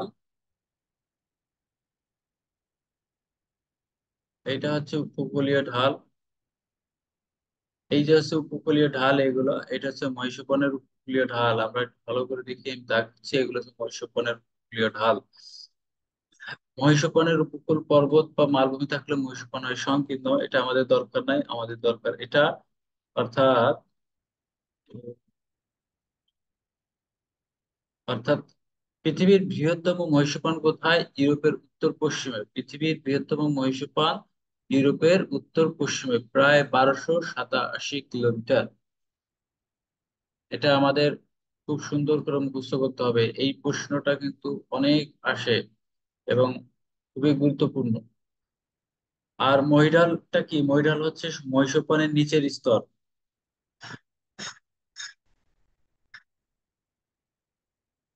দূরত্ব কত? প্রায় 16 থেকে 32 কিলোমিটার। গভীর সমুদ্রের সমভূমি, এটা আমাদের দরকার নাই, এইখানে দরকার। এই যে নিমজ্জিত শৈলশিরা, এটা একটু দরকার। কেন দরকার বলছি, এখানে বিষয়টা হলো যে সমুদ্রের যে অভ্যন্তরে অনেকগুলি আগ্নেয়গিরি অবস্থান করে, যে আগ্নেয়গিরিতে লাভা বেরিয়ে আসে, এগুলো সমুদ্র সঞ্চিত শৈলশিরা গঠন করে।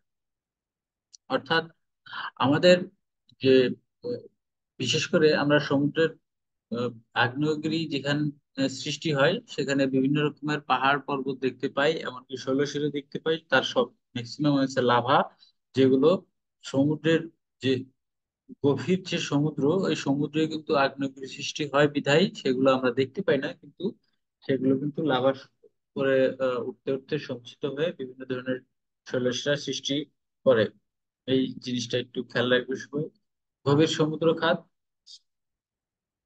তো আহ এখানে সবগুলোই মুখস্থ করবো। যেমন গভীর সমুদ্র খাতের সংখ্যা সবচেয়ে বেশি প্রশান্ত মহাসাগরে। সর্বাপেক্ষা গভীরতম সমুদ্র মারিয়ানা খাত, এটাও প্রশান্ত মহাসাগরে।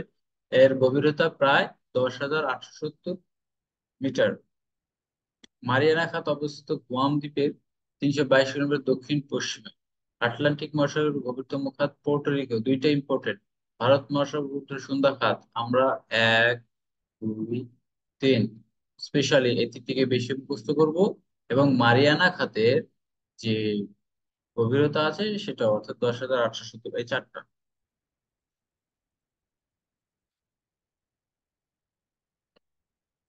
এরপরে আমরা একটু টাচ করি সমুদ্র স্রোতটা। সমুদ্র স্রোত, তো যেহেতু আমাদের অলরেডি আমরা বলেছি, পরে আলোচনাও করেছি যে রেলের মতে পৃথিবীর আহ্নিক গতির ফলে বায়ু প্রবাহের মতো সমুদ্র জাল এবং উত্তর গোলার্ধের ডান দিকে এবং দক্ষিণ গোলার্ধের বাম দিকে বেঁকে যায়। আর এর ফলে সৃষ্টি হয় সমুদ্র স্রোত। এটাই হচ্ছে মেইন বিষয়। তো এই সমুদ্র স্রোতের কারণ কি, এগুলো আমরা খুব সুন্দর করে নিজেরা মুখস্থ করবো, এটা কঠিন কিছু না। হ্যাঁ, যে সমুদ্র স্রোতের কারণ এবং এই সমুদ্র স্রোতের প্রভাব, এগুলো আমরা নিজেরা মুখস্থ করে নেব। এবার একটু গ্লোবাল ওয়ার্মিং এবং ক্লাইমেট চেঞ্জ, যেটা আমাদের সবচেয়ে বেশি আলোচিত এবং সমালোচিত, এমনকি যে বিষয় নাকি সারা পৃথিবীর, বিশেষ করে বাংলাদেশ একটি ইম্পর্টেন্ট একটি রোল পালন করে, সারা বিশ্বের কাছে আবদার করে, অনুরোধ করে। এবং এটি প্রতিবারই এটি এ নিয়ে একটা পরিবর্তনের আশ্বাস, সেটা হচ্ছে বিশ্ব উষ্ণায়ন, গ্লোবাল ওয়ার্মিং। তো এটি কি ইতিহাস এটা, আমি দেখি 100 বছর পূর্বের গড় তাপমাত্রার তুলনায় তাপমাত্রা বৃদ্ধি পেয়েছে প্রায় 0.6 ডিগ্রি সেলসিয়াস। 21 শতক শেষে গড় তাপমাত্রা অতিরিক্ত যুক্ত হবে 2.5 থেকে 5 ডিগ্রি সেলসিয়াস। দ্যাট মিনস আমরা কোথায় যাচ্ছি? 100 বছর পূর্বের গড় তাপমাত্রা যেখানে 0.6 ডিগ্রি সেলসিয়াস, সেখানে এখন আমরা 1 ঘরে পদার্পণ করেছি অলরেডি।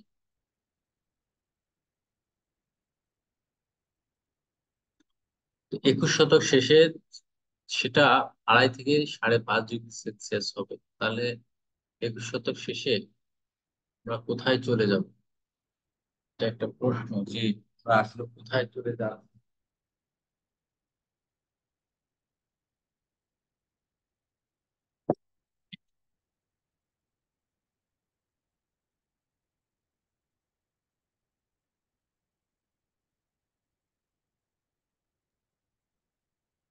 হ্যালো। হ্যাঁ, শুনতে পাচ্ছি। আচ্ছা, আমরা এখন এই গ্লোবাল ওয়ার্মিং এর জন্য যে গ্যাসগুলো দায়ী, সেটা মেইন যে গ্যাস সেটা হচ্ছে carbon dioxide, nitrous oxide, methane এবং সিএফসি গ্যাস। আমরা সহজে সেটা বলি সিএফসি, অর্থাৎ ফ্লোরোকার্বন। এই চারটাকে দায়ী করা হয়।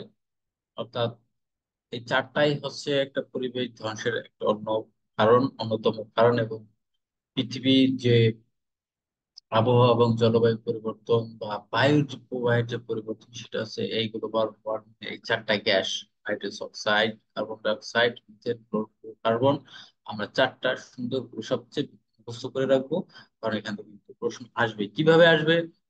নিম্নের কোনটি গ্লোবাল ওয়ার্মিং এর জন্য দায়ী গ্যাস, বা নিম্নের কোন গ্যাস গ্লোবাল ওয়ার্মিং এর জন্য দায়ী? এখানে সিএফসি গ্যাসটাই সবচেয়ে বেশি থাকে। নাইট্রাস অক্সাইডও থাকে অবশ্যই।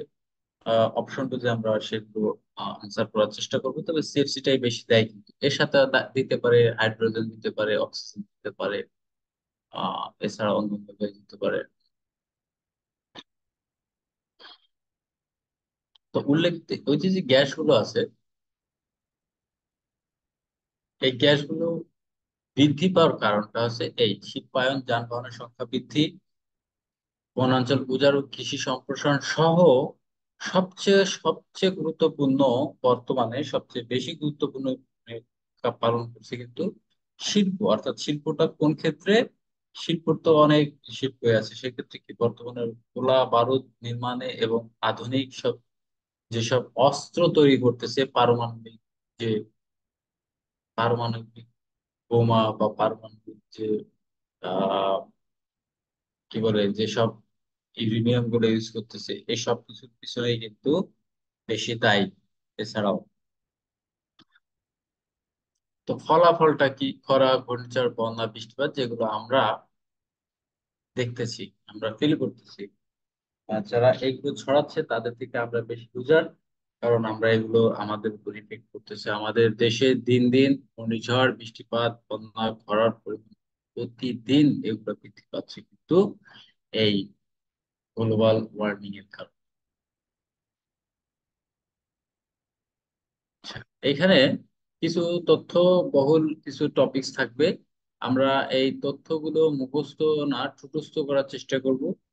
যে এই যে যে বৈশ্বিক উষ্ণায়নের প্রভাবটা, জাতিসংঘে কি বলেছে, 2050 সালে সমুদ্রপৃষ্ঠের উচ্চতা বাড়বে 3 ফুট। আমরা এভাবে মুখস্থ করব যে 2050 সালে সমুদ্রপৃষ্ঠের উচ্চতা কত ফুট বাড়বে, বাংলাদেশের উপকূলবর্তী ভূমি ডুবে যাবে কত পার্সেন্ট, বাংলাদেশের জলবায়ু শরণার্থী আনুমানিক 3 কোটি। এটি হচ্ছে ইউনাইটেড নেশনের মতে। অলরেডি আমাদের যে আমরা জানি যে ভোলার পটুয়াখালী, এটা হচ্ছে একটি দ্বীপ জেলা, এবং ভোলাতে বিশেষ করে অনেকগুলো দ্বীপ আছে আমরা জানি। কিন্তু দুঃখের বিষয় যে এই দ্বীপগুলা আস্তে আস্তে বিলীন হয়ে যাচ্ছে।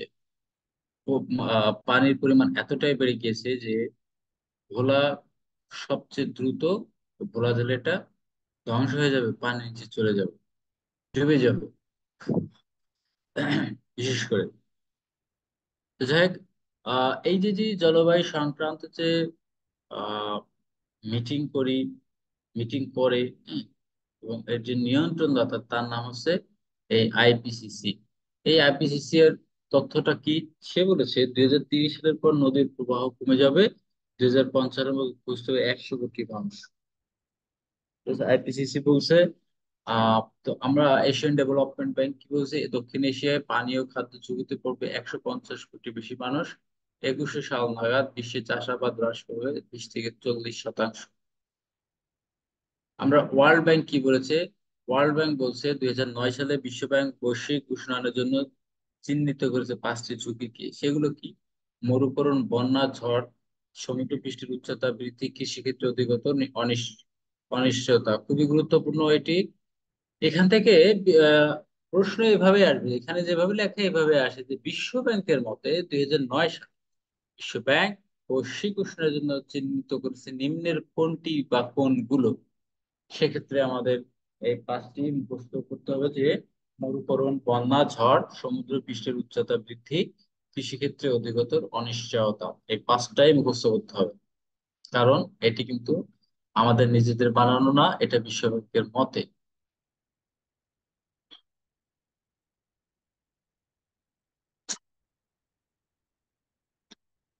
তো আমাদের নেক্সট টপিকটা হচ্ছে আবহাওয়া জলবায়ু নিয়ামক সমূহের সেক্টর ভিত্তিক প্রভাব, অর্থাৎ বায়ু দূষণের প্রভাব। আমরা জানি অ্যাসিড বৃষ্টি, হ্যাঁ, কিভাবে হয়। অ্যাসিড বৃষ্টিটা হচ্ছে sulphuric acid, nitric acid, hydrogen chloride প্রভৃতি রাসায়নিক মিশ্রণের কারণে অ্যাসিড বৃষ্টি হয়ে থাকে। তাহলে অ্যাসিড বৃষ্টির কারণ নিম্নের কোনটি অ্যাসিড বৃষ্টির কারণ? এটা হচ্ছে কোশ্চেন। এখানে অপশন অনেকগুলো দিতে পারে, এক বা একাধিক হতেই পারে। তো ওজোন স্তরের বিন্যাস, এই যে ওজোন গ্যাসের অবস্থান অর্থাৎ স্ট্রাটোস্ফিয়ার অঞ্চলে, অর্থাৎ প্রশ্ন হলো ওজোন গ্যাসের অবস্থান কোন বায়ুমণ্ডলের কোন স্তরে বা ওজোন গ্যাসের অবস্থান নিম্নের কোন অঞ্চলে?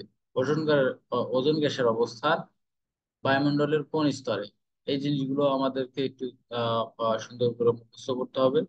বায়ুমণ্ডলের ওজোন গ্যাসের অবস্থিতি জীবজগত ও মানব জীবনের কাছে কল্যাণকর, কারণ এই গ্যাসের আবরণ সূর্য থেকে আগত অতি বেঞ্চনীয় সাথে আল্ট্রা ভায়োলেট রশ্মি অনেকটা শোষণ করে।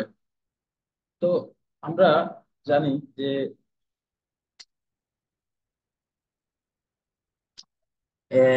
কই বললো ওজোন গ্যাস, এই ওজোন গ্যাসটা সমস্ত প্রাণীকুলের জন্য কিন্তু খুবই বেনিফিটেড, কারণ এই ওজোন গ্যাসটা যদি না থাকতো তাহলে আজকে আমরা স্বাভাবিকভাবে কি হয়ে যেত, আমাদের ত্বক আরো কালো হয়ে যেত, আমরা আরো পুড়ে যেতাম, অন্ধ হয়ে যেতাম। এটা সমস্ত প্রাণীর জন্য, যেটাকে প্রোটেকশন করে ওজোন গ্যাস। তো ওজোন গ্যাসটা আস্তে আস্তে কিন্তু ছিদ্র হয়ে যাচ্ছে কিসের জন্য? সিএফসি গ্যাস বৃদ্ধির কারণে। সিএফসি গ্যাসটা কেন বৃদ্ধি পায়? কারণ আমরা বলেছি সিএফসি গ্যাসটা কেন বৃদ্ধি পায়? বৃদ্ধি পাচ্ছে এই সব, এই যে carbon dioxide, nitrous oxide, methane, CFC গ্যাসের যে বৃদ্ধি, সেখানে আমাদের ওজোন গ্যাসের যে স্তরটা আছে, অর্থাৎ এই যে যে স্ট্র্যাটো হয়ে গেল, এই যে স্ট্র্যাটোস্ফিয়ার, এটা একটা স্তর। আমি বলেছি বায়ুমণ্ডলের একটি স্তর হলো ট্রপোস্ফিয়ার, যেখানে আমরা অবস্থান করছি, এবং আমাদের উপরে আর একটি স্তর রয়েছে, সেটি স্ট্র্যাটোস্ফিয়ার, যেখানে ওজোন গ্যাসের বিনাশটা রয়েছে। যদি এই ওজোন গ্যাসটা যদি না থাকতো, তাহলে আমরা সমস্ত প্রাণীগুলি অন্ধকারে পুড়ে যে আগুন ধরে যেত বা পুড়ে যেত। এই জন্য ওটা খুবই গুরুত্বপূর্ণ ওজোন গ্যাসটা। তো এই যে যে সিএফসি কার্বনের প্রভাবে বায়ুমণ্ডলের যে ওজোন ক্ষতি হতে পারে, সর্বপ্রথম আশঙ্কা করেন মার্কিন বিজ্ঞানী এবং রোলান্ড 1974 সাল। সর্বপ্রথম ওজোন গ্রহ পরমাণু ওজোন হোল অস্তিত্ব খুঁজে খুঁজে পাওয়া যায় অ্যান্টার্কটিকায় 1982 সাল। আমরা এই সাল এবং অঞ্চল এবং ব্যক্তিকে অবশ্যই মুখস্থ করে রাখবো। তাহলে ওজোন গ্যাসের যে হোল, এটা কোথায় পাওয়া যাচ্ছে? অ্যান্টার্কটিকায়। কত সালে? 1982 সাল। আচ্ছা, এই পর্যন্ত কারো সমস্যা আছে বুঝতে? যে এখানে বুঝতে কারো সমস্যা হয়েছে? অ্যাকচুয়ালি এই টপিকটা একটু আহ, ইয়া টাইপের, ডিসকাস টাইপের। আমাদের যত সম্ভব আমরা একটু মুখস্থ রাখার চেষ্টা করব। আমার মনে হয় না কেউ বোঝে নাই। কেউ কি সমস্যা আছে কারোর?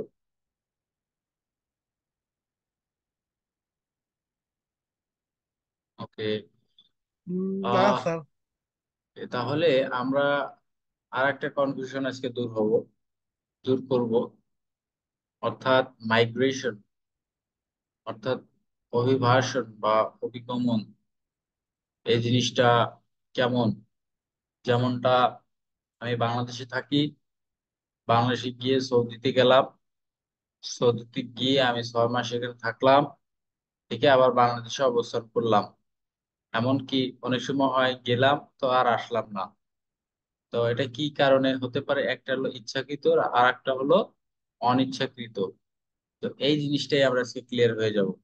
যেমন অবাধ অভিবাসন, ভলান্টারি মাইগ্রেশনটা কি?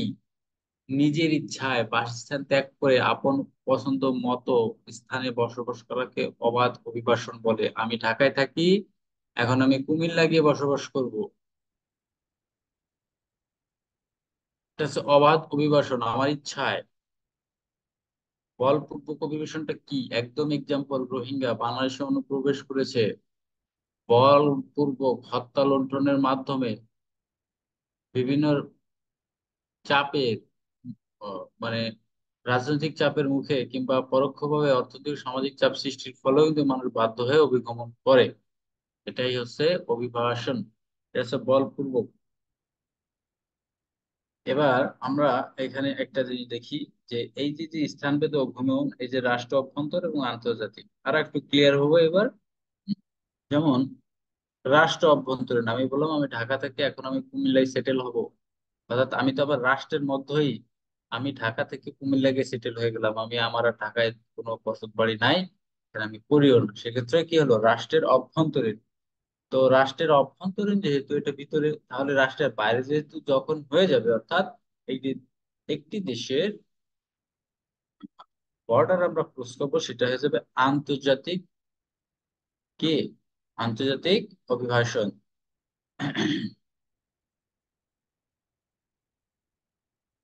এটা হচ্ছে আমাদের যে বিষয়। তো এটা কারণটা কি, যেমন আত্মীয় স্বজন ও নিজ গোষ্ঠীভুক্ত জনগণের নৈকট্য লাভ, আমরা কেন কি করি, মাইগ্রেশন করি। কর্মস্থান ও অধিকতর আর্থিক সুযোগ সুবিধা, আমরা বিদেশ চলে যাই কর্মস্থান ও অধিকতর সুযোগ সুবিধার জন্য। বিকর্ষণটা কি দেখো, প্রাকৃতিক দুর্যোগ, ক্ষয়ক্ষতি, জনসংখ্যা বৃদ্ধি, সুবিধা, সামাজিক ও সাম্প্রদায়িক বৈষম্য, অর্থনৈতিক মন্দা, বাণিজ্য ক্রমবর্ধমান ক্ষয়ক্ষতি, এগুলো কি, এগুলো সব বিকর্ষণমূলক কারণ। এবার আমরা এখানে কোনোটাই এখানে বাদ দিব না, কারণ এখান থেকে প্রশ্ন আসার সম্ভাবনা বেশি। কারণ বর্তমানে বাংলাদেশ সহ বিভিন্ন রাষ্ট্র আজকে মাইগ্রেশন হচ্ছে, কোনোটা ইচ্ছা করে কোনোটা অনিচ্ছাকৃত। তার মধ্যে মুসলিম রাষ্ট্রগুলো সবচেয়ে বেশি ভয়ঙ্কর ভাবে এটা নেগেটিভ হয়ে গেছে মুসলিম বিশ্বের প্রতি। কারণ আমরা এখানে অলরেডি দেখতে পাচ্ছি যে ইসরায়েল এবং ফিলিস্তিনের যুদ্ধের পরে কিন্তু যথেষ্ট অভিবাসন প্রক্রিয়া চলে যাচ্ছে। বিভিন্ন রাষ্ট্র বিভিন্ন জায়গায় অবস্থান করতেছে। এই জিনিসগুলো একটু দেখি। আহ এখানে আমরা অভিবাসন যে সংক্রান্ত যে বৈশ্বিক চুক্তি, আমরা এটা একটু মুখস্থ করব। কারণ এখানে একটা দেখি যে global compact for safe, orderly and legal migration স্বাক্ষর করে কত সালে এটা, 2018 সালের 19 ডিসেম্বর তারিখে মরক্কোর মারাকেশে স্বাক্ষর করে 160টির বেশি দেশ। স্বাক্ষর করেনি যুক্তরাষ্ট্র, অস্ট্রেলিয়া, ইউরোপীয় ইউনিয়ন সহ শক্তিশালী বহু দেশ। চুক্তির লক্ষ্য 23টি। আমাদের কিন্তু এই ইনফরমেশন গুলো অনেক ভালো করে মুখস্থ করতে হবে। 2018 সালের 19 ডিসেম্বর বাংলাদেশ কত সালে এই অভিবাসন প্রস্তাবটি চুক্তিতে পরিণত হয়েছে? 2016 সালে। বাংলাদেশ কি করেছে? প্রধানমন্ত্রী শেখ হাসিনা।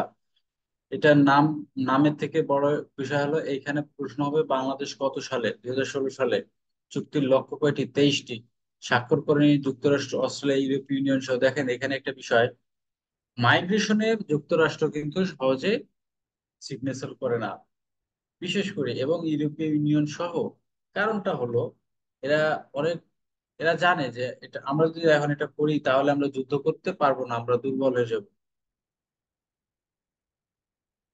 কারণ যুক্তরাষ্ট্র চায় যে তার নিজের স্বার্থে বিভিন্ন দেশের সঙ্গে যুদ্ধ করে ভূমি দখল করার জন্য।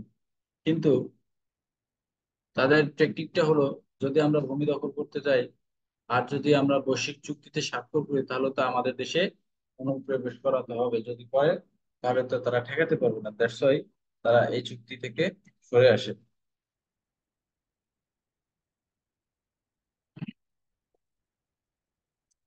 তো যাই হোক, এটা হচ্ছে আমাদের আজকের যে মূল টপিকস। তো এই মূল টপিকস এর মধ্য থেকে কিছু কিছু প্রশ্ন আসে বা বিগত সালে আসছে, কিভাবে আসছে সেগুলো যদি আমরা একটু দেখি, তাহলে আমাদের আহ, আজকে যে ক্লাসটি হলো তার লেকচারটা আরো পরবর্তীতে আমরা যখন শুনবো তার জন্য সহজ হয়ে যাবে।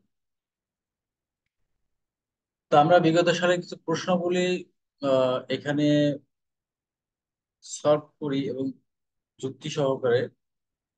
তার আগে যেমন,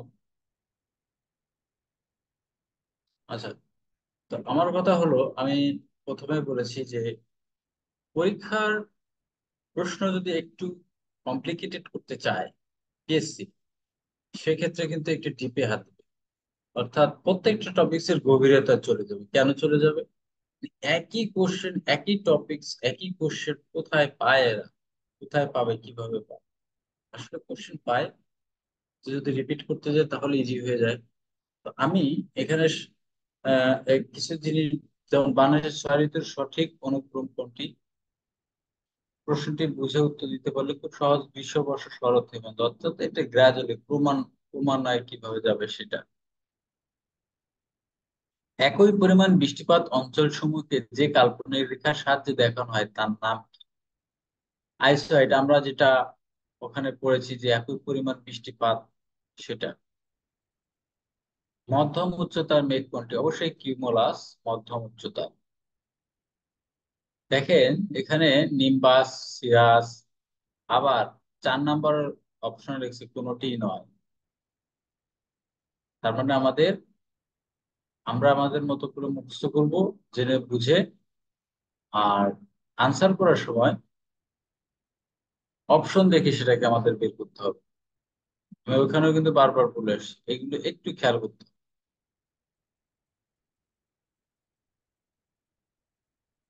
এই যে 6 নম্বর আসছে, বাংলাদেশের জলবায়ু কি ধরনের? আমি ওখানে বলেছি, দেখুন ক্রান্তীয় এবং উপক্রান্তীয় আছে। এখানে আছে ক্রান্তীয় মৌসুমী জলবায়ু, ক্রান্তীয় জলবায়ু, আর্দ্র ক্রান্তীয় জলবায়ু। আমরা কিন্তু ওখানে খুব ক্লিয়ার যে বাংলাদেশ মৌসুমী জলবায়ুর অন্তর্ভুক্ত, ক্লিয়ার। নিম্নের কোন নিয়ামকটি একটি অঞ্চল বা দেশের জলবায়ু নির্ধারণ করে না? অবশ্যই এটা দ্রাঘিমা রেখা।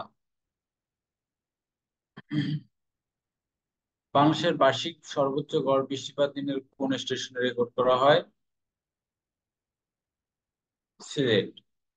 এই যে এখানে বৃষ্টিপাত থেকে কোশ্চেন আসছে, বাংলাদেশের উষ্ণতম স্থানের নাম কি? উষ্ণতম স্থান আমরা পড়েছি কোথায়? লালপুর। নাটোরের লালপুরে দেখছেন কোশ্চেন চলে আসছে 36, 36তম বিসিএস।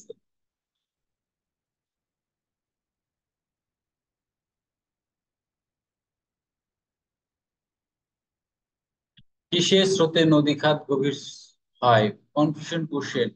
সমুদ্র স্রোত, বানের স্রোত, নদী স্রোত, নাকি জোয়ার ভাটার স্রোত? 35 বিসিএস এ আসছিল কিসে স্রোতে নদী খাত গভীর এখানে তো 4টা প্রশ্নই কিন্তু কারেক্ট এমন ভাবে দেওয়া এখানে।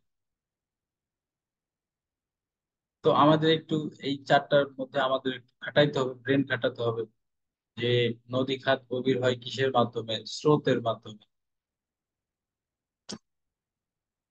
তো অপশন প্রথম এক, সমুদ্র স্রোত, এটা হবে না। নদী স্রোত, এটাও হবে না।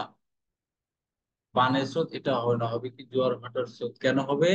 কারণ জোয়ার ভাটা যখন সংঘটিত হয়, যে নদীতে তো হয়ই, জোয়ার ভাটার ফলেই কিন্তু নদী খাত গভীর হয়। কারণ এক সময় কি হয়, ওই পলিস্তর পরে আর এক সময় পলিস্তর রান হয়,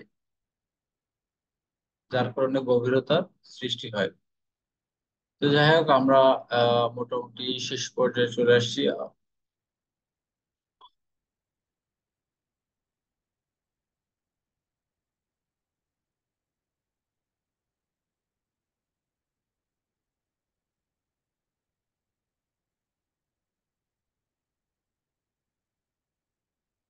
এখানে একটা খুবই গুরুত্বপূর্ণ একটি কোশ্চেন, যে COP26 এ কপ মানে কি ছিল? Conference of the parties.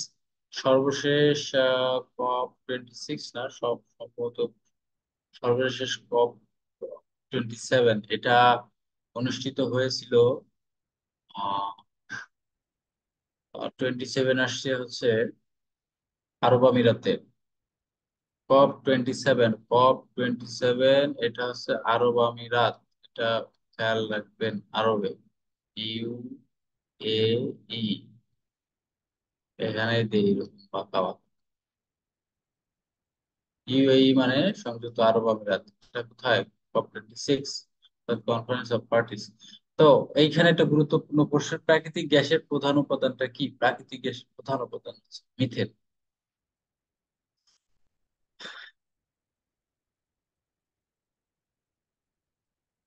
এই যে একটা কোশ্চেন, 21 নম্বর দেখেন, বৈশ্বিক উষ্ণায়নের জন্য ঝুঁকিপূর্ণ নয় কোনটি? তো মরুকরণ, বন্যা, সমুদ্র পৃষ্ঠের উচ্চতা বৃদ্ধি, আর একটা হচ্ছে ভূমিকম্প। আমাদের বৈশ্বিক উষ্ণায়নের জন্য ঝুঁকিপূর্ণ নয়, এই 3টে অপশনে কিন্তু আমাদের ওইখানে সিলেক্ট করা আছে। তো নয় হচ্ছে ভূমিকম্প অনুসারে। অর্থাৎ এই যে বিশ্লেষণ চিহ্নিত করেছে 5টি ঝুঁকি: মরুকরণ, বন্যা, সমুদ্র পৃষ্ঠের উচ্চতা বৃদ্ধি, এখানে 3টা আছে।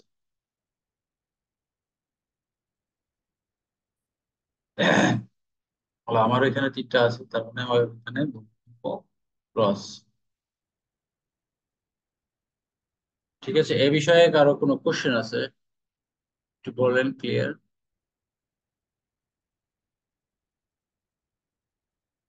কোনো কোশ্চেন নেই?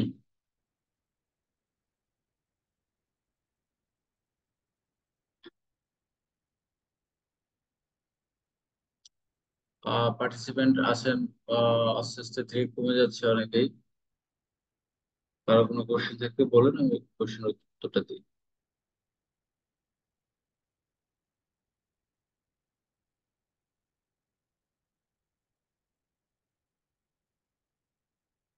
নো কোশ্চেন, ওকে।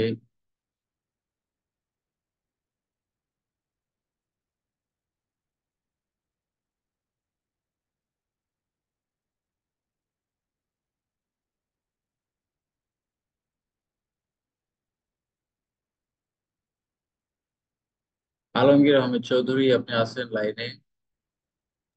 জি স্যার। ওকে, আপনি কি বুঝতে পারছেন সবকিছু? স্যার বুঝতে তো পারছি, কিন্তু মনে রাখা তো খুব কঠিন। মনে রাখা তো খুবই সোজা, মনে রাখতে হবে, পড়তে হবে তো।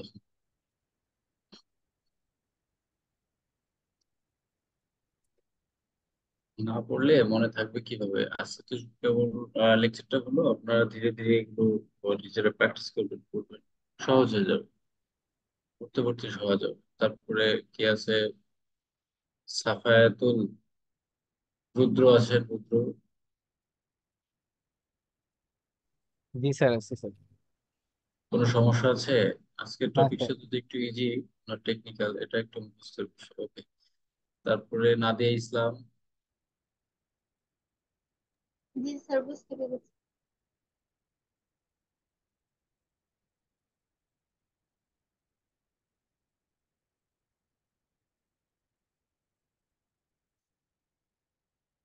তো যাই হোক, তাহলে যেহেতু আজকের টপিকটা একটু ইজি ছিল, তো আমরা সবাই মোটামুটি মুখস্থ করবো সবকিছু।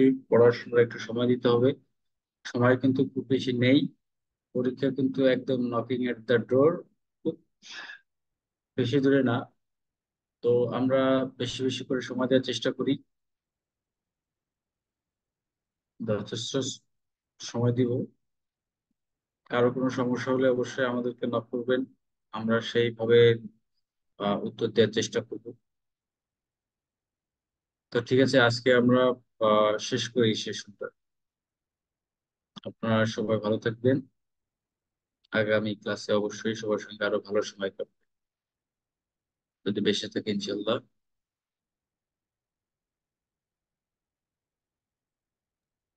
ঠিক আছে স্যার, অসংখ্য ধন্যবাদ আপনাকে।